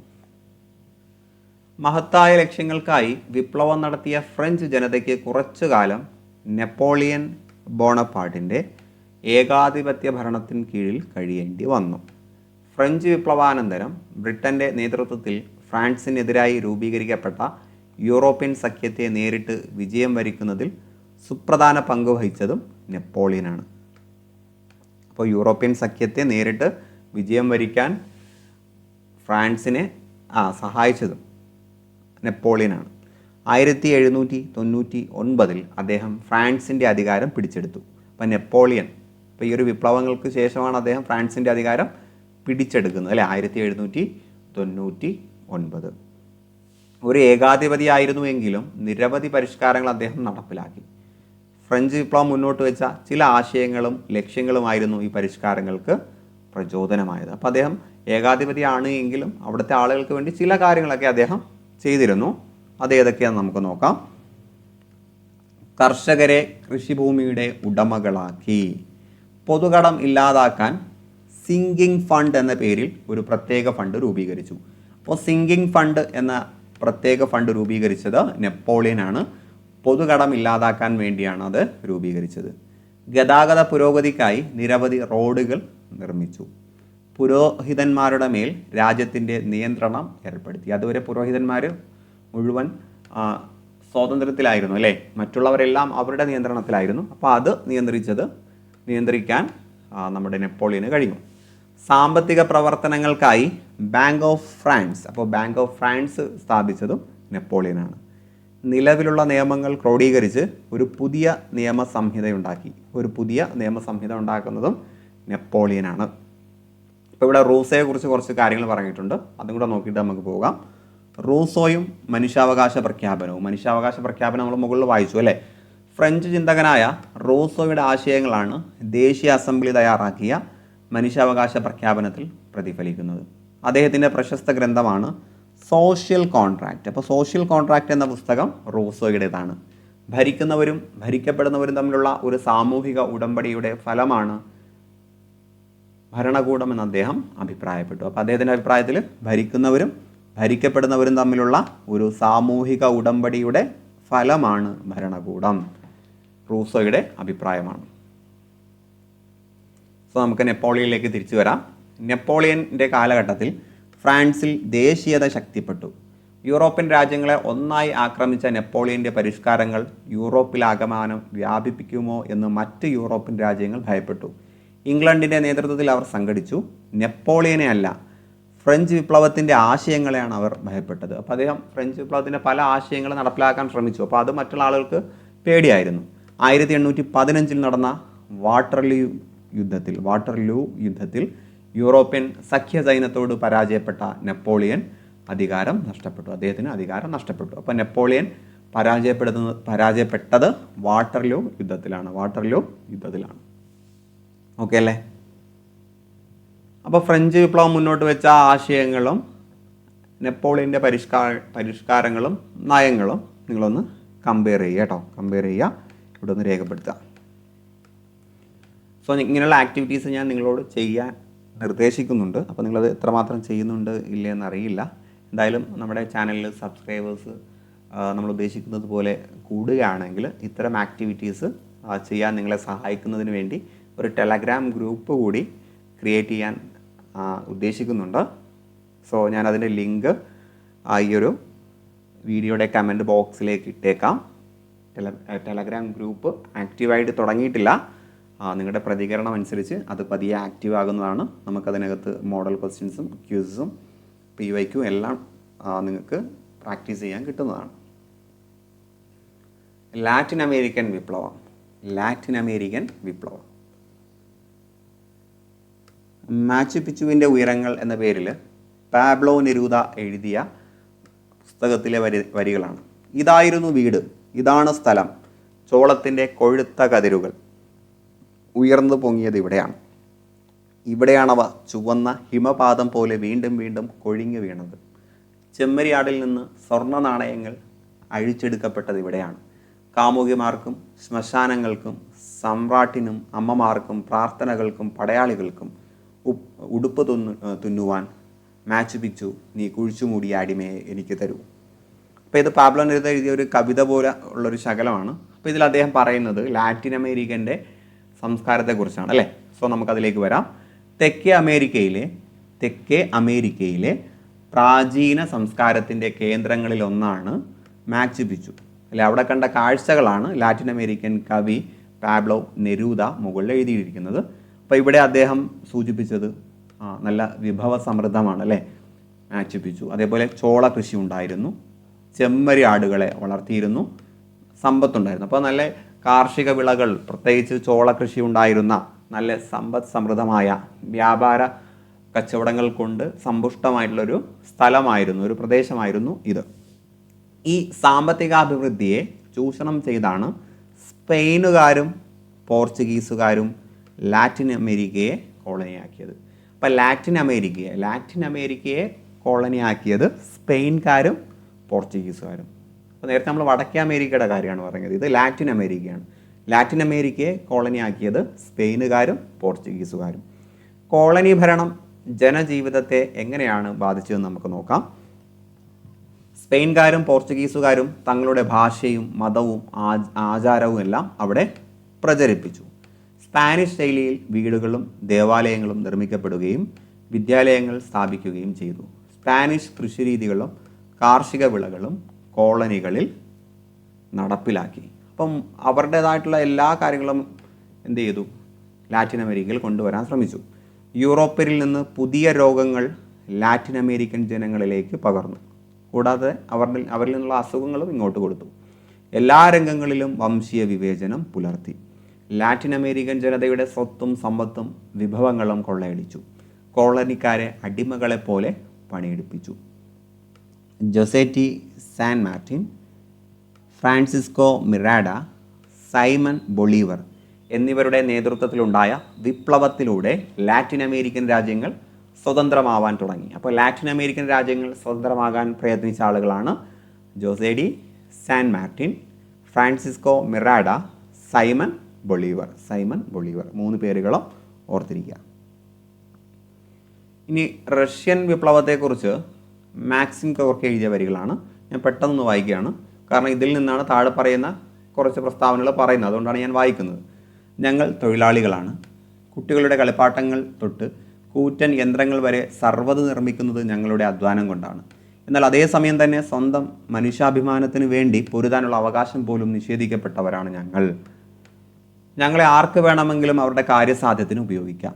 കാലാന്തരത്തിൽ മുഴുവൻ അധികാരവും സ്വന്തം കയ്യിലെടുക്കാൻ കഴിയാത്തക്കവണ്ണമുള്ള സ്വാതന്ത്ര്യമാണ് ഞങ്ങൾക്കിപ്പോൾ വേണ്ടത്. ഞങ്ങളുടെ മുദ്രാവാക്യം ലളിതമാണ്: സ്വകാര്യ സ്വത്തുടമ സമ്പ്രദായം നശിക്കട്ടെ. എല്ലാ ഉൽപാദന ഉപാധികളും ജനങ്ങൾക്ക്, എല്ലാ അധികാരവും ജനങ്ങൾക്ക്, അധ്വാനം എല്ലാവരുടെയും ചുമതല.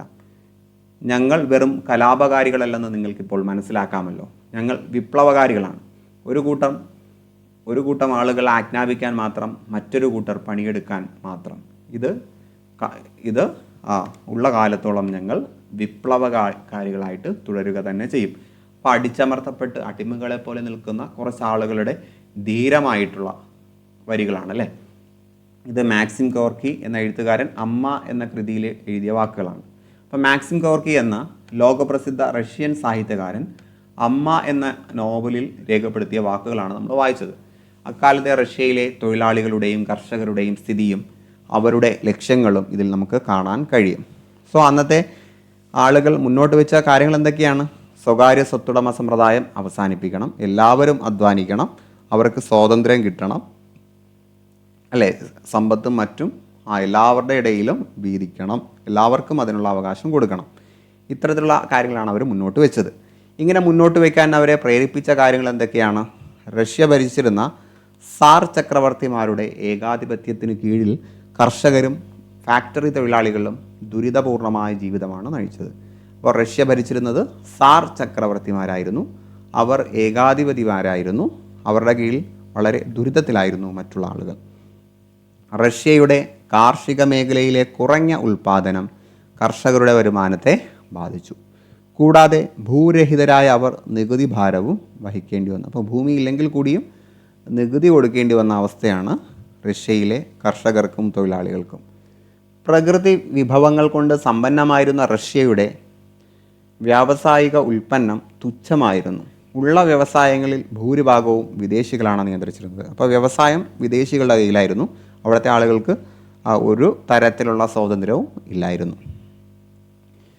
തൊഴിലാളികളുടെയും കർഷകരുടെയും ദുരിത ജീവിതത്തെ Maxim Gorky, Leo Tolstoy, Ivan Turgenev, Anton Chekhov തുടങ്ങിയ സാഹിത്യകാരന്മാർ അവരുടെ കൃതികളിൽ ചിത്രീകരിച്ചു. അവരുടെ നോവലിലും കഥകളിലും എഴുത്തുകളിലൊക്കെ അത് വന്നു. കാൾ മാർക്സും ഫെഡറിക് എംഗൽസും ആവിഷ്കരിച്ച മാർക്സിസ്റ്റ് ആശയങ്ങൾ തൊഴിലാളികൾക്ക് ആവേശം പകർന്നു. അപ്പോൾ റഷ്യയിൽ തൊഴിലാളി സമരങ്ങൾ മുന്നോട്ട് വരാനുള്ള കാരണം തൊഴിലാളികളെ അടിച്ചമർത്തി വെച്ചിരുന്നത് കൊണ്ടാണ് അല്ലേ. അതുകൊണ്ടാണ് മാർക്സിനും ഏംഗൽസിനൊക്കെ അവിടെ വേര് പിടിക്കാൻ കഴിഞ്ഞത്. മുതലാളിമാർ നിയന്ത്രിക്കുന്ന ഉൽപാദന വ്യവസ്ഥയ്ക്ക് പകരം തൊഴിലാളികൾക്ക് ആധിപത്യം സ്ഥാപിക്കാൻ അവർ ആഹ്വാനം ചെയ്തു. അപ്പോൾ തൊഴിലാളികൾക്ക് ആധിപത്യം കിട്ടണമെന്നവർ വാദിച്ചു. തൊഴിലാളികളുടെ ദുരിതങ്ങൾക്ക് പരിഹാരം കാണാനായി തൊഴിലാളി സംഘടനകൾ രൂപീകരിച്ചു. മാർക്സിസ്റ്റ് ആശയങ്ങളിൽ അധിഷ്ഠിതമായ സോഷ്യൽ ഡെമോക്രാറ്റിക് വർക്കേഴ്സ് പാർട്ടി രൂപം കൊണ്ടു. അപ്പോൾ റഷ്യയിൽ രൂപം കൊണ്ടതാണ് സോഷ്യൽ ഡെമോക്രാറ്റിക് വർക്കേഴ്സ് പാർട്ടി. ഈ പാർട്ടി പിന്നീട് മെൻഷെവിക്കുകൾ ന്യൂനപക്ഷം എന്നും ബോൾഷെവിക്കുകൾ ഭൂരിപക്ഷം എന്നും രണ്ടായി തിരിഞ്ഞു. അപ്പോൾ ഈ പാർട്ടിയിൽ മെൻഷെവിക്കും ബോൾഷെവിക്കും ഉണ്ട് അല്ലേ. മെൻഷെവിക് മൈനോറിറ്റിയാണ്, ന്യൂനപക്ഷം.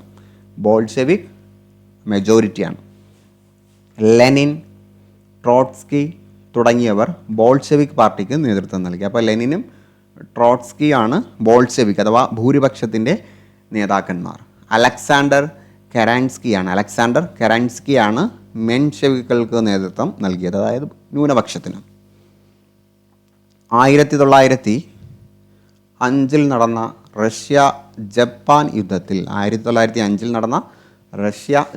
യുദ്ധത്തിൽ റഷ്യക്കേറ്റ പരാജയം പ്രതിസന്ധി രൂക്ഷമാക്കി.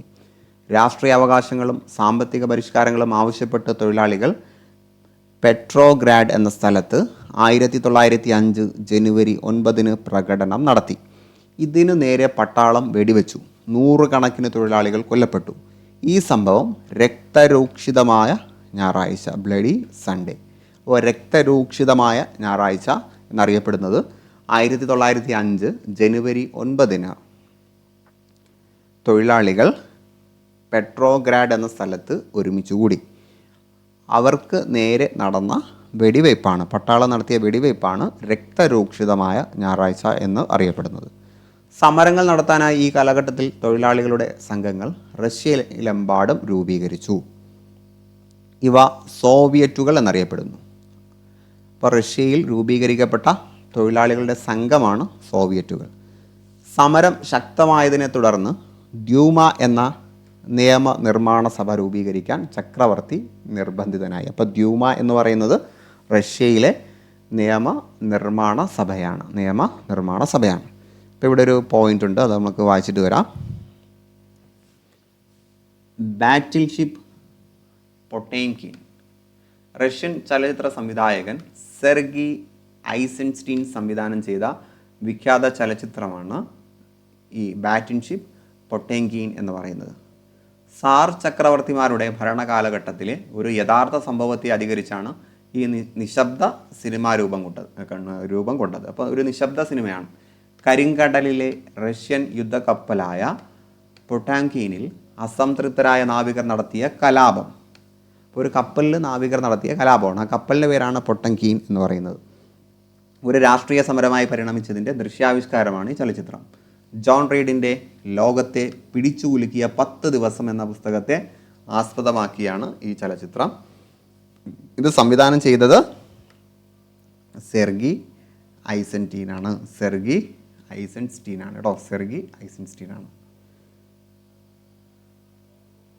ഓക്കെ അല്ലേ. ലോകത്തെ പിടിച്ചുകുലുക്കിയ 10 ദിവസം എന്ന പുസ്തകം ജോൺ റീഡാണ് പുസ്തകം എഴുതിയത് കേട്ടോ. അതിനെ ആസ്പദമാക്കിയാണ് സിനിമ പുറത്തിറങ്ങിയിരിക്കുന്നത്. അപ്പോൾ നമുക്ക് വിപ്ലവത്തിലേക്ക് തിരിച്ചു വരാം. 1914 ഒന്നാം ലോകയുദ്ധം ആരംഭിച്ചതോടെ ദ്യൂമ അഥവാ നിയമനിർമ്മാണ സഭ ദ്യൂമയുടെ എതിർപ്പിനെ അവഗണിച്ച് സാർ ചക്രവർത്തി നിക്കോളാസ് രണ്ടാമൻ യുദ്ധത്തിൽ പങ്കെടുക്കാൻ തീരുമാനിച്ചു. അപ്പോൾ ഒന്നാം ലോക യുദ്ധത്തിൽ പങ്കെടുക്കാൻ റഷ്യ തീരുമാനിച്ചു. അനേകം റഷ്യൻ സൈനികർ ഇതിൽ കൊല്ലപ്പെട്ടു. 1917 ആയപ്പോഴേക്കും ഭക്ഷ്യദൗർലഭ്യം രൂക്ഷമായി. മാർച്ച് 8 ആയിരക്കണക്കിന് സ്ത്രീകൾ റൊട്ടിക്ക് വേണ്ടി തെരുവ് വീഥികളിൽ പ്രകടനം നടത്തി. പെട്രോഗ്രാഡ് പട്ടണത്തിൽ, നേരത്തെ പറഞ്ഞ പെട്രോഗ്രാഡ് പട്ടണത്തിൽ തൊഴിലാളികൾ പ്രതിഷേധ പ്രകടനം നടത്തി. ആദ്യം ഈ പ്രകടനങ്ങളെ നേരിട്ടെങ്കിലും പിന്നീട് അവരും തൊഴിലാളികളോടൊപ്പം ചേർന്നു. അപ്പോൾ പട്ടാളം, സൈനികർ ആദ്യം ഇതിനെതിരെ തിരിഞ്ഞുവെങ്കിലും പിന്നീട് അവരും തങ്ങളുടെ അവസ്ഥയും ഇത് തന്നെയാണെന്ന് മനസ്സിലാക്കി ജനങ്ങളോടൊപ്പം ചേർന്നു. ഒന്നാം ലോക യുദ്ധത്തിൽ തങ്ങൾ അനുഭവിച്ച ദുരിതങ്ങളാണ് സൈനികരെ പ്രധാനമായും ഇതിനെ പ്രേരിപ്പിച്ചത്. പെട്രോഗ്രാഡ് പട്ടണം തൊഴിലാളികൾ പിടിച്ചെടുത്തു. തുടർന്ന് നിക്കോളാസ് രണ്ടാമൻ സ്ഥാനമൊഴിയുകയും റഷ്യയിൽ മെൻഷെവിക് അഥവാ മൈനോരിറ്റി നേതാവായ അലക്സാണ്ടർ കെറാൻസ്കിയുടെ നേതൃത്വത്തിൽ ഒരു താൽക്കാലിക ഗവൺമെൻറ് നിലവിൽ വരികയും ചെയ്തു. ഇതിനെ ഫെബ്രുവരി വിപ്ലവം എന്നറിയപ്പെട്ടു കേട്ടോ. അപ്പോൾ ഫെബ്രുവരി വിപ്ലവം എന്ന് പറയുന്നത് ആ സൈനികരും സാധാരണക്കാരും ചേർന്നിട്ട് ആ തൊഴിലാളി വർഗം അവിടുത്തെ ഗവൺമെൻറ് പിടിച്ചടക്കുകയാണ്, അല്ലേ, അവിടുത്തെ രാജാവിനെ താഴെ ഇറക്കുകയാണ്. എന്നിട്ട് അവിടെ താൽക്കാലിക ഗവൺമെൻറ് നിലവിൽ വന്നു. അതിൻ്റെ നേതൃത്വം അലക്സാണ്ടർ കെറാൻസ്കിക്കായിരുന്നു. ഇത് ഫെബ്രുവരി വിപ്ലവം എന്നറിയപ്പെടുന്നു. അന്താരാഷ്ട്ര കലണ്ടറിനേക്കാൾ പിറകിലായതിനാലാണ് മാർച്ചിൽ നടന്ന വിപ്ലവം ഫെബ്രുവരി വിപ്ലവം എന്നറിയപ്പെടുന്നത് കേട്ടോ. ഇവിടെ മാർച്ച് 8 വിപ്ലവം നടക്കുന്നത്, പക്ഷെ പറയുന്നത് ഫെബ്രുവരി വിപ്ലവം എന്നാണ്. കാരണം അവിടെ അപ്പോൾ ഫെബ്രുവരി ആയിട്ടേ ഉള്ളൂ. നമ്മുടെ കലണ്ടറിനേക്കാൾ കുറച്ച് പിറകിലാണ് അവരുടെ കലണ്ടർ. Then Marxism. കാൾ മാർക്സും ഫ്രെഡറിക് ഏംഗൽസും ചേർന്ന് രൂപം നൽകിയ ആശയ സംഹിതയാണ് മാർക്സിസം. അതറിയാത്തവരില്ല അല്ലേ. ഒരു സമൂഹത്തിൽ നിലനിൽക്കുന്ന ഉൽപാദന ബന്ധങ്ങളാണ് ആ സമൂഹത്തിലെ മാറ്റങ്ങളുടെ അടിസ്ഥാനം എന്നതാണ് ഇതിലെ പ്രധാന ആശയം. അപ്പോൾ ഒരു സമൂഹത്തിൽ നിലനിൽക്കുന്ന ഉൽപാദന ബന്ധങ്ങളാണ് ആ സമൂഹത്തിലെ മാറ്റങ്ങളുടെ അടിസ്ഥാനം എന്നാണ് ഇതിൻ്റെ പ്രധാന ആശയം. ഉൽപാദനത്തിൻ്റെ അടിസ്ഥാനം തൊഴിലാളികളാണ് എന്നും അതിനാൽ തൊഴിലാളി വർഗത്തിൻ്റെ സർവാധിപത്യത്തിനായി പ്രവർത്തിക്കണമെന്നും അവർ ആഹ്വാനം ചെയ്തു. അപ്പോൾ തൊഴിലാളികൾക്കാണ് പ്രാധാന്യം നൽകേണ്ടതെന്നാണ് മാർക്സിസം പറയുന്നത്. സോ ഇവിടെ നമ്മൾ പറഞ്ഞു അലക്സാണ്ടർ കെറാൻസ്കിയുടെ നേതൃത്വത്തിൽ ഒരു താൽക്കാലിക ഗവൺമെൻറ് ഇവിടെ വന്നു എന്ന് പറയും. പക്ഷേ താൽക്കാലിക ഗവൺമെൻറ്റിനെ റഷ്യയിലെ സോവിയറ്റുകളിൽ ഒരു വിഭാഗം അംഗീകരിച്ചില്ല. അവരുടെ ഇടയിൽ തന്നെ പിളർപ്പുണ്ടായിരുന്നല്ലോ. ഈ സമയം സ്വിറ്റ്സർലാൻഡിൽ കഴിയുകയായിരുന്ന വ്ളാഡിമിർ ലെനിൻ റഷ്യയിലെത്തി താൽക്കാലിക ഗവൺമെൻറ്റിനെ ശക്തമായി എതിർത്തു. അപ്പോൾ ലെനിൻ റഷ്യയിലേക്ക് വന്നു. അയാൾ അതുവരെ സ്വിറ്റ്സർലാൻഡിലായിരുന്നു. അവിടുന്ന് നേരെ റഷ്യയിലേക്ക് വന്നു. റഷ്യയിലെ താൽക്കാലിക ഗവൺമെൻറ്റിനെതിരെ എതിർപ്പുകൾ ശക്തമാക്കി. വിപ്ലവം അതിൻ്റെ ലക്ഷ്യം നേടണമെങ്കിൽ അധികാരം മുഴുവൻ സോവിയറ്റുകൾക്ക്, അതായത് തൊഴിലാളി സംഘടനകൾക്ക്, അല്ലേ, തൊഴിലാളി സംഘങ്ങൾക്ക് കൈമാറണമെന്ന് അദ്ദേഹം ആവശ്യപ്പെട്ടു. ബോൾഷെവിക്കുകളും സോവിയറ്റുകളും ലെനിൻ്റെ നിലപാടിനെ പിന്തുണച്ചു. അപ്പോൾ മൈനോരിറ്റി അവിടെ ചുരുങ്ങിപ്പോയി. നൂറ്റാണ്ടുകൾ പഴക്കമുള്ള സാമ്പത്തിക പിന്നാക്കാവസ്ഥയും ജനങ്ങൾക്കിടയിലെ അസമത്വവും ഇല്ലാതാക്കാൻ ഒരു തൊഴിലാളി വർഗ ഭരണകൂടത്തിന് മാത്രമേ കഴിയുകയുള്ളൂവെന്ന് ബോൾഷെവിക്കുകൾ പ്രചരിപ്പിച്ചു. അതിനായി അവർ ചില ആവശ്യങ്ങളും ഉന്നയിച്ചു. അവരുടെ ആവശ്യം ഇതൊക്കെയായിരുന്നു: ഒന്നാം ലോക യുദ്ധത്തിൽ റഷ്യ പിന്മാറുക, പ്രഭുക്കന്മാരുടെ കൈവശമുള്ള ഭൂമി പിടിച്ചെടുത്തത് കർഷകർക്ക് വിതരണം ചെയ്യുക, ഫാക്ടറികൾ ജനങ്ങളുടെ പൊതു സ്വത്താക്കി മാറ്റുക. ഇതാണ് ബോൾഷെവിക്കുകൾ മുന്നോട്ട് വെച്ച നിർദ്ദേശങ്ങൾ. 1917 ഒക്ടോബറിൽ ബോൾഷെവിക്കുകൾ താൽക്കാലിക ഗവൺമെൻറ്റിനെതിരെ സായുധ കലാപം ആരംഭിച്ചു. കെറാൻസ്കി രാജ്യം വിട്ടുപോവുകയും റഷ്യ ബോൾഷെവിക്കുകളുടെ നിയന്ത്രണത്തിലാവുകയും ചെയ്തു. ബോൾഷെവിക്കുകൾക്ക് അധികാരം ലഭിച്ച ഈ സംഭവം ഒക്ടോബർ വിപ്ലവം. അപ്പോൾ ഒക്ടോബർ വിപ്ലവത്തിലൂടെയാണ് ബോൾഷെവിക്കുകൾ അധികാരത്തിൽ വരുന്നത്. ഇത് റഷ്യൻ കലണ്ടർ പ്രകാരമാണ് ഇത് ഒക്ടോബർ വിപ്ലവം എന്ന് പറയുന്നത് കേട്ടോ. തുടർന്ന് സോവിയറ്റുകളുടെ സമ്മേളനം ചേർന്ന് ലെനിൻ അധ്യക്ഷനായ ഒരു ക്യാബിനറ്റ് രൂപം നൽകി. അങ്ങനെ നമുക്ക് റഷ്യൻ വിപ്ലവം ഒരു പരിസമാപ്തിയിലെത്തിയെന്ന് നമുക്ക് പറയാം. ഈ റഷ്യൻ വിപ്ലവത്തിൻ്റെ ഫലങ്ങൾ ഈ താഴെ പറയുന്നതാണ്. ഒന്നാം ലോക യുദ്ധത്തിൽ നിന്നും അവരാവശ്യപ്പെട്ടതുപോലെ റഷ്യ പിന്മാറി, ഭൂമി പിടിച്ചെടുത്ത് കർഷകർക്ക് വിതരണം ചെയ്തു, പൊതു ഉടമസ്ഥതയ്ക്ക് പ്രാധാന്യം നൽകി, കേന്ദ്രീകൃത ആസൂത്രണം നടപ്പിലാക്കി, സാമ്പത്തിക ശാസ്ത്ര സാങ്കേതിക രംഗങ്ങളിൽ പുരോഗതി കൈവരിച്ചു.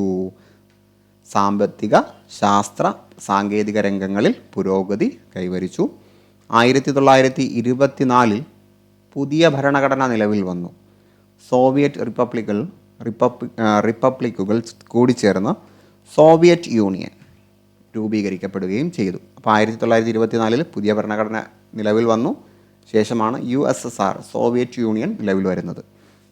ലോകത്തിലെ വിവിധ ഭാഗങ്ങളിൽ സോഷ്യലിസ്റ്റ് ആശയങ്ങൾ വ്യാപകമായി. റഷ്യൻ വിപ്ലവം അവിടെ കഴിഞ്ഞു. അടുത്തത് ചൈനീസ് വിപ്ലവം. കുറച്ച് ലെങ്തി ആയിട്ടുള്ള ക്ലാസ് ആയിരിക്കും എന്ന് എനിക്കറിയാം. ഞാൻ എപ്പോഴും പറയാറുള്ളത് പോലെ ലെങ്തി ആയിട്ടുള്ള ക്ലാസ്സുകൾ ഒരിക്കലും ഒറ്റ സ്ട്രെച്ചിൽ കാണരുത്. നിങ്ങളത് ബ്രേക്ക് എടുത്ത് കാണുക. ദെൻ ചൈനീസ് വിപ്ലവം. വിദേശാധിപത്യത്തിനും രാജവാഴ്ചയ്ക്കുമെതിരായ വിപ്ലവങ്ങൾക്ക് 20-ാം നൂറ്റാണ്ടിൽ ചൈന സാക്ഷ്യം വഹിച്ചു. അപ്പോൾ 20-ാം നൂറ്റാണ്ടിലാണ് ചൈനീസ് വിപ്ലവം നടക്കുന്നത്. ലോകത്തിൻ്റെ മറ്റു ഭാഗങ്ങളിൽ നടപ്പിലാക്കിയതിൽ നിന്നും വ്യത്യസ്തമായ 2 നയങ്ങൾ യൂറോപ്യൻ രാഷ്ട്രങ്ങളും അമേരിക്കയും ഉൾപ്പെട്ട കൊളോണിയൽ ശക്തികൾ ചൈനയിൽ സ്വീകരിച്ചു. അപ്പോൾ നോക്കുക, അവിടെ യൂറോപ്യൻ രാഷ്ട്രവും അമേരിക്കയും ഉൾപ്പെടുന്ന കൊളോണിയൽ ശക്തിയാണ് ചൈനയിൽ അധികാരം കൊണ്ടുവരുന്നത്. അപ്പോൾ അവർ കൊണ്ടുവന്ന നയങ്ങൾ എന്തൊക്കെയാണ്? അവ കറുപ്പ് വ്യാപാരവും തുറന്ന വാതിൽ നയവും ചൈനീസ് വിപ്ലവത്തിൻ്റെ ചൈനയിൽ നടപ്പിലാക്കിയ നയങ്ങളുടെ പ്രത്യേകതയാണ് കേട്ടോ. അത് മറ്റെവിടെയും നടപ്പിലാക്കിയിട്ടില്ല. കറുപ്പ് വ്യാപാരവും തുറന്ന വാതിൽ നയവും. എന്താണ് ഇത് രണ്ടും എന്ന് നമുക്ക് നോക്കാം. കറുപ്പ് വ്യാപാരം എന്ന് പറഞ്ഞാൽ ചൈനീസ് ഉൽപ്പന്നങ്ങളായ പട്ട്, തേയില, മൺപാത്രങ്ങൾ എന്നിവയ്ക്ക് യൂറോപ്പിൽ വളരെയധികം ജനപ്രീതി ഉണ്ടായിരുന്നു. ഇവയുടെ കയറ്റുമതിയിലൂടെ ചൈന വൻതോതിൽ ലാഭം നേടി. അപ്പോൾ ചൈനയ്ക്ക് നല്ല ലാഭം നേടാൻ കഴിഞ്ഞു. എന്നാൽ ചൈനയിലേക്ക് ഇറക്കുമതി ഇല്ലാതിരുന്നതിനാൽ യൂറോപ്യൻ വ്യാപാരികൾക്ക് നഷ്ടം സംഭവിച്ചു. ഇത് പരിഹരിക്കാനായി ഇംഗ്ലീഷ് വ്യാപാരികൾ ചൈനയിലേക്ക് ലഹരി പദാർത്ഥമായ കറുപ്പ് ഇറക്കുമതി ചെയ്തു. അപ്പോൾ അവർ എന്ത് ചെയ്തു? ചൈനയിലേക്ക് ലഹരി പദാർത്ഥമായിട്ടുള്ള കറുപ്പ് ഇവിടേക്ക് ഇറക്കുമതി ചെയ്തു. ഇത് ചൈനയുടെ വ്യാപാരത്തെയും ഇതിൻ്റെ ഉപയോഗം ചൈനീസ് ജനതയുടെ മാനസിക നിലയെയും പ്രതികൂലമായി ബാധിച്ചു. അപ്പോൾ ഈ കറുപ്പ് ഇറക്കുമതി ചെയ്തുകൊണ്ട് ആ ജനങ്ങളെയും അവരുടെ വ്യാപാരത്തെയും നശിപ്പിച്ചു. ഇതോടെ സാമ്പത്തികമായും മാനസികമായും ചൈനക്കാർ അടിമത്തത്തിലായി. ഇതാണ് കറുപ്പ് നയം. ഇനി തുറന്ന വാതിൽ നയം. 19-ാം നൂറ്റാണ്ടിൻ്റെ അവസാനമാകുമ്പോൾ നിരവധി യൂറോപ്യൻ രാജ്യങ്ങൾ ചൈനയിൽ വ്യാപാര ആനുകൂല്യങ്ങൾ കരസ്ഥമാക്കി. എന്നാൽ ഈ സമയത്ത് ചൈനയിൽ ശ്രദ്ധിക്കാൻ കഴിയാതിരുന്ന അമേരിക്കയ്ക്ക് ഈ ആനുകൂല്യങ്ങൾ ലഭിച്ചിരുന്നില്ല. തുടർന്ന് അമേരിക്കൻ സ്റ്റേറ്റ് സെക്രട്ടറി ജോൺ ഹെയ് പ്രഖ്യാപിച്ച നയമാണ് തുറന്ന വാതിൽ നയം. അപ്പോൾ അമേരിക്കയ്ക്ക് ചൈനയുടെ മേലോ വ്യവസായ സ്വാതന്ത്ര്യം കിട്ടുന്നതിന് വേണ്ടി കൊണ്ടുവന്ന നയമാണ്. ഈ നയമനുസരിച്ച് ചൈനയുടെ കമ്പോളത്തിൽ എല്ലാ രാജ്യങ്ങൾക്കും തുല്യ അവകാശവും അവസരവും ഉണ്ടെന്ന് അമേരിക്ക വാദിച്ചു. ചൈന വിവിധ രാജ്യങ്ങളുടെ സ്വാധീന മേഖലകളായി വിഭജിക്കപ്പെട്ടു. അമേരിക്കയ്ക്ക് ചൈനയിൽ ഇടപെടാൻ അവസരമൊരുക്കുക എന്നതായിരുന്നു ഈ നയത്തിൻ്റെ ലക്ഷ്യം. അപ്പോൾ തുറന്ന വാതിൽ നയം അമേരിക്കയ്ക്ക് സ്വാധീനം കിട്ടുന്നതിന് വേണ്ടിയും കറുപ്പ് വ്യാപാരം അത് യൂറോപ്യന്മാർ ഇവിടെ ചൈനയിലെ ജനങ്ങളെയും അവരുടെ വ്യാപാരത്തെയും നശിപ്പിക്കാൻ ചെയ്തതുമായിട്ടുള്ള നയമായിരുന്നു. ചൈന ഭരിച്ചിരുന്ന മഞ്ചു രാജവംശം. അപ്പോൾ മഞ്ചു രാജവംശമാണ് ചൈനയിൽ ആ സമയത്തുണ്ടായിരുന്നത്. ഇവർ വിദേശ ഇടപെടലിനും ആധിപത്യത്തിനും അനുകൂലമായ നിലപാടാണ് സ്വീകരിച്ചത്. അല്ല എല്ലാ രാജാക്കന്മാരും ചെയ്യുന്നത് പോലെ അല്ല, ഇന്ത്യയിലും അങ്ങനെ ഉണ്ടായിരുന്നല്ലോ. ചൈനയിൽ പ്രവർത്തിച്ചിരുന്ന ചില രഹസ്യ സംഘടനകൾ ഇതിനെതിരെ 1900 അല്ലേ, അപ്പോൾ 90s അപ്പോൾ വളരെ എളുപ്പത്തിൽ നമുക്ക് പഠിക്കാവുന്ന ഒരു വർഷമാണ്. അവർ കലാപം സംഘടിപ്പിച്ചു. ബോക്സർമാരുടെ മുഷ്ടിയായിരുന്നു അവരുടെ മുദ്ര. അപ്പോൾ അവരുടെ മുദ്ര ബോക്സർമാരുടെ മുഷ്ടി. അതുകൊണ്ട് തന്നെ ഇത് ബോക്സർ കലാപം. അപ്പോൾ ചൈനയിലാണ് ബോക്സർ കലാപം നടക്കുന്നത്. പരാജയപ്പെട്ടെങ്കിലും പിൽക്കാലത്ത് വിപ്ലവങ്ങൾക്ക് ബോക്സർ കലാപം ശക്തി പകർന്നു. 1911 ഡോക്ടർ സൻ യാത് സെന്നിൻ്റെ നേതൃത്വത്തിൽ മഞ്ചു രാജഭരണത്തിനെ എതിർത്തുകൊണ്ട് ചൈനയിൽ വിപ്ലവം നടന്നു. അപ്പോൾ ഡോക്ടർ സൻ യാത് സെന്നിൻ്റെ നേതൃത്വത്തിലാണ് അദ്ദേഹത്തിൻ്റെ നേതൃത്വത്തിലാണ് ചൈനയിൽ വിപ്ലവം നടക്കുന്നത്. ഇത് ചൈനയിൽ രാജവാഴ്ച അന്ത്യം കുറിച്ചു. തുടർന്ന് ദക്ഷിണ ചൈനയിൽ സൻ യാത് സെന്നിൻ്റെ നേതൃത്വത്തിൽ കുമിൻതാങ്, ഇപ്പോൾ ചൈനീസ് ആയതുകൊണ്ട് അത്തരം പേരുകളായിരിക്കും, കുമിൻതാങ് പാർട്ടി ഒരു റിപ്പബ്ലിക്കൻ ഭരണം സ്ഥാപിച്ചു. സൻ യാത് സെൻ ദേശീയത, ജനാധിപത്യം, സോഷ്യലിസം എന്നീ 3 ആശയങ്ങൾക്ക് പ്രാധാന്യം നൽകി. ദേശീയത, ജനാധിപത്യം, സോഷ്യലിസം. അപ്പോൾ ഇതാണ് ഡോക്ടർ സൻ യാത് സെൻ. അദ്ദേഹത്തിൻ്റെ 3 ആശയങ്ങളാണ് ദേശീയത. മഞ്ചൂറിയൻ പ്രദേശക്കാരായ മഞ്ചു രാജവംശത്തെയും സാമ്രാജ്യത്വ ശക്തികളെയും പുറത്താക്കുക എന്നുള്ളതാണ് അദ്ദേഹത്തിൻ്റെ ദേശീയത എന്നതുകൊണ്ടുള്ള ഉദ്ദേശം. ജനാധിപത്യ ഭരണം സ്ഥാപിക്കുക എന്നുള്ളത് തന്നെയാണ് സോഷ്യലിസം. മൂലധനത്തെ നിയന്ത്രിക്കുകയും ഭൂമി തുല്യമായി വിതരണം നടത്തുകയും ചെയ്യുക. മൂലധനത്തെ നിയന്ത്രിക്കുകയും ഭൂമി തുല്യമായി വിതരണം നടത്തുകയും ചെയ്യുക. പടിഞ്ഞാറൻ രാഷ്ട്രങ്ങളുമായി സമത്വം വേണമെന്നാവശ്യപ്പെട്ട സന്യാത്സൻ ചൈനയുമായി വിദേശകൾ ഒപ്പിട്ട അന്യായമായ ഉടമ്പടികൾ റദ്ദാക്കാൻ തീരുമാനിച്ചു. അപ്പോൾ മറ്റുള്ള രാജ്യങ്ങളുമായിട്ട് ചൈനയ്ക്ക് അതുവരെ ഉണ്ടായിരുന്ന അന്യായമായ ഉടമ്പടികൾ ഇദ്ദേഹം റദ്ദ് ചെയ്തു. കൃഷിയുടെയും വ്യവസായത്തിൻ്റെയും പുരോഗതിക്ക് ആവശ്യമായ നടപടികൾ കൊമിങ്താങ് റിപ്പബ്ലിക് സ്വീകരിച്ചു. അപ്പോൾ കൃഷി, വ്യവസായം, പുരോഗതി ഇവയുടെ ഉന്നമനമായിരുന്നു, ഇവയ്ക്ക് വേണ്ടിയായിരുന്നു പിന്നീട് നയങ്ങൾ അവിടെ നടന്നത്. റഷ്യയുടെ സഹായം വിവിധ മേഖലകളിൽ ചൈനയ്ക്ക് ലഭിക്കുകയും ചൈനീസ് കമ്മ്യൂണിസ്റ്റ് പാർട്ടി രൂപീകൃതമാവുകയും ചെയ്തു. അപ്പോൾ റഷ്യയുടെ സഹായം ചൈനയ്ക്ക് കിട്ടിയിട്ടുണ്ട്. ആദ്യകാലങ്ങളിൽ കൊമിങ്താങ്ങുകളും കമ്മ്യൂണിസ്റ്റുകളും തമ്മിൽ സഹകരിച്ചാണ് മുന്നോട്ട് പോയത്. എന്നാൽ സന്യാത്സെന്നിൻ്റെ മരണത്തോടെ ചിയാങ് കൈഷക് ഭരണത്തിൻ്റെ തലവനായി വന്നതോടുകൂടി ഈ സഹകരണം ഇല്ലാതായി. അപ്പോൾ ആദ്യ കാലഘട്ടത്തിൽ ചൈനയിലെ കൊമിങ്താങ്ങുകളും കമ്മ്യൂണിസ്റ്റുകളും നല്ല രീതിയിലായിരുന്നു മുന്നോട്ട് പോയത്. പിന്നീട് ചിയാങ് കൈഷക് ഭരണകൂടം വന്നതോടുകൂടി ആ സഹകരണം ഇല്ലാതായി. റിപ്പബ്ലിക് ജനകീയമാകുന്നു. ചിയാങ് കൈഷക് ചൈനയിൽ സൈനിക ഏകാധിപത്യ ഭരണത്തിന് തുടക്കം കുറിച്ചു. അപ്പോൾ ചൈനയിൽ സൈനിക ഏകാധിപത്യ ഭരണത്തിന് തുടക്കം കുറിച്ചത് ചിയാങ് കൈഷക്, രണ്ടാമത് വന്ന ഭരണാധികാരിയാണ്. കമ്മ്യൂണിസ്റ്റുകളുമായിട്ടുള്ള സഹകരണം ഉപേക്ഷിച്ച് അദ്ദേഹം അമേരിക്ക അടക്കമുള്ള വിദേശ ശക്തികൾക്ക് ചൈനയിൽ യഥേഷ്ടം ഇടപെടാൻ അവസരമൊരുക്കി. അപ്പോൾ പണ്ടത്തെ ഒരു സ്ഥിതിയിലേക്ക് പോകാനുള്ള ഒരു അവസരം അയാൾ ഒരുക്കി. ചൈനയുടെ കൽക്കരി, ഇരുമ്പ് വ്യവസായങ്ങൾ, ബാങ്കിങ്, വിദേശ വ്യാപാരം തുടങ്ങിയ മേഖലകളെല്ലാം നിയന്ത്രിച്ചിരുന്നത് വിദേശ രാജ്യങ്ങളായിരുന്നു. കൽക്കരി, ഇരുമ്പ് വ്യവസായം, ബാങ്കിങ്. ചിയാങ് കൈഷക്കിൻ്റെ നയങ്ങളെ കമ്മ്യൂണിസ്റ്റുകാർ എതിർത്തതിനെ തുടർന്ന് അവരെ ക്രൂരമായി നേരിട്ടു. ഈ സമയം ചൈനീസ് കമ്മ്യൂണിസ്റ്റ് പാർട്ടിയുടെ നേതാവായ മാവോ സേതുങ് ഉയർന്നു വന്നു. അപ്പോൾ മാവോ സേതുങ് ഉയർന്നു വരുന്നത് ഈ ഒരു സമയത്താണ്. 1934 കമ്മ്യൂണിസ്റ്റുകൾ മാവോയുടെ നേതൃത്വത്തിൽ തെക്കൻ ചൈനയിലെ കിയാങ്സിയിൽ നിന്ന് ഒരു യാത്ര ആരംഭിച്ചു. നിരവധി പ്രതിബന്ധങ്ങൾ തരണം ചെയ്തുകൊണ്ടുള്ള അതിസാഹസികമായ ഈ യാത്ര വടക്കു പടിഞ്ഞാറുള്ള യനാനിൽ അവസാനിച്ചു. യാത്രയിലുടനീളം ധാരാളം കൃഷിഭൂമിയും അനേക ഗ്രാമങ്ങളും പ്രഭുക്കന്മാരിൽ നിന്ന് പിടിച്ചെടുത്ത് കർഷകർക്ക് നൽകി. ഏകദേശം 12,000 കിലോമീറ്റർ സഞ്ചരിച്ച ഈ യാത്ര ലോങ് മാർച്ച് എന്നറിയപ്പെട്ടു. അപ്പോൾ ലോങ് മാർച്ച് നടത്തിയത് മാവോ സേതുങ് ആണ്. വർഷം 1934. ഈ യാത്രയിൽ 12,000 കിലോമീറ്ററോളം കൃഷിഭൂമികൾ പിടിച്ചെടുത്ത് കർഷകർക്ക് നൽകി. തൽഫലമായി വിദേശാധിപത്യത്തിനെതിരായ ചൈനീസ് ജനതയുടെ പോരാട്ടത്തിൻ്റെ പ്രതീകമായി കമ്മ്യൂണിസ്റ്റുകളും മാവോ സേതുങ്ങും മാറി. അദ്ദേഹത്തിൻ്റെ നേതൃത്വത്തിലുള്ള ചുവപ്പു സേന കൊമിന്താങ് ഭരണത്തിൻ്റെ കേന്ദ്രം കൈക്കലാക്കിയതിനെ തുടർന്ന് ചിയാങ് കൈഷക് തായ്വാനിൽ രാഷ്ട്രീയ അഭയം തേടി. അപ്പോൾ ചുവപ്പു സേന ആരുടേതാണെന്ന് ചോദിച്ചാൽ മാവോ സേതുങ്. അദ്ദേഹം കൊമിന്താങ് ഭരണകൂടത്തിൻ്റെ കേന്ദ്രം കൈക്കലാക്കി. അവിടുത്തെ ഭരണാധികാരി ചിയാങ് കൈഷക് നേരെ തായ്വാനിലേക്ക് ഒളിച്ചോടി. 1949 ഒക്ടോബർ 1 ചൈന മാവോ സേതുങ്ങിൻ്റെ നേതൃത്വത്തിൽ ജനകീയ റിപ്പബ്ലിക്കായി. അപ്പോൾ ചൈന റിപ്പബ്ലിക് ആകുന്നത് 1949 ഒക്ടോബർ 1. അപ്പോൾ നമുക്കൊരു വർഷം മുമ്പ് അല്ലേ, നാം റിപ്പബ്ലിക് ആകുന്നതിൻ്റെ ഒരു വർഷം മുമ്പ് മാവോ സേതുങ്ങിൻ്റെ പിക്ചറാണ് അവിടെ കൊടുത്തിട്ടുള്ളത്. സ്വാതന്ത്ര്യം നിഷേധിക്കപ്പെട്ട ജനത ലോകത്തിൻ്റെ വിവിധ ഭാഗങ്ങളിൽ നടത്തിയ വിപ്ലവങ്ങളെക്കുറിച്ചാണ് നമ്മൾ ചർച്ച ചെയ്തത്. ഇവ മുന്നോട്ട് വെച്ച ആശയങ്ങൾ ആധുനിക ലോക ചരിത്രത്തെ രൂപപ്പെടുത്തുന്നതിൽ നിർണായക പങ്ക് വഹിച്ചു. വിപ്ലവകാരികൾ തയ്യാറാക്കിയ പ്രഖ്യാപനങ്ങൾ മനുഷ്യ സമൂഹം കൈവരിച്ച പുരോഗതിയുടെ രേഖപ്പെടുത്തലുകളായി ഇന്നും നിലനിൽക്കുന്നു. സോ നമ്മൾ ഈ ഒരു ക്ലാസ് കംപ്ലീറ്റ് ചെയ്തിട്ടുണ്ട്. അടുത്ത ക്ലാസ്സിൽ നമുക്ക് പുതിയൊരു പാഠഭാഗം ഡിസ്കസ് ചെയ്യാം. സോ നമ്മൾ ഇന്ന് പറഞ്ഞത് ആദ്യമായിട്ട് അമേരിക്കൻ സ്വാതന്ത്ര്യ സമരം പറഞ്ഞു. അവർ ഇംഗ്ലണ്ടിൻ്റെ കോളനി വാഴ്ചയ്ക്കായിരുന്നു ഇരയായത്.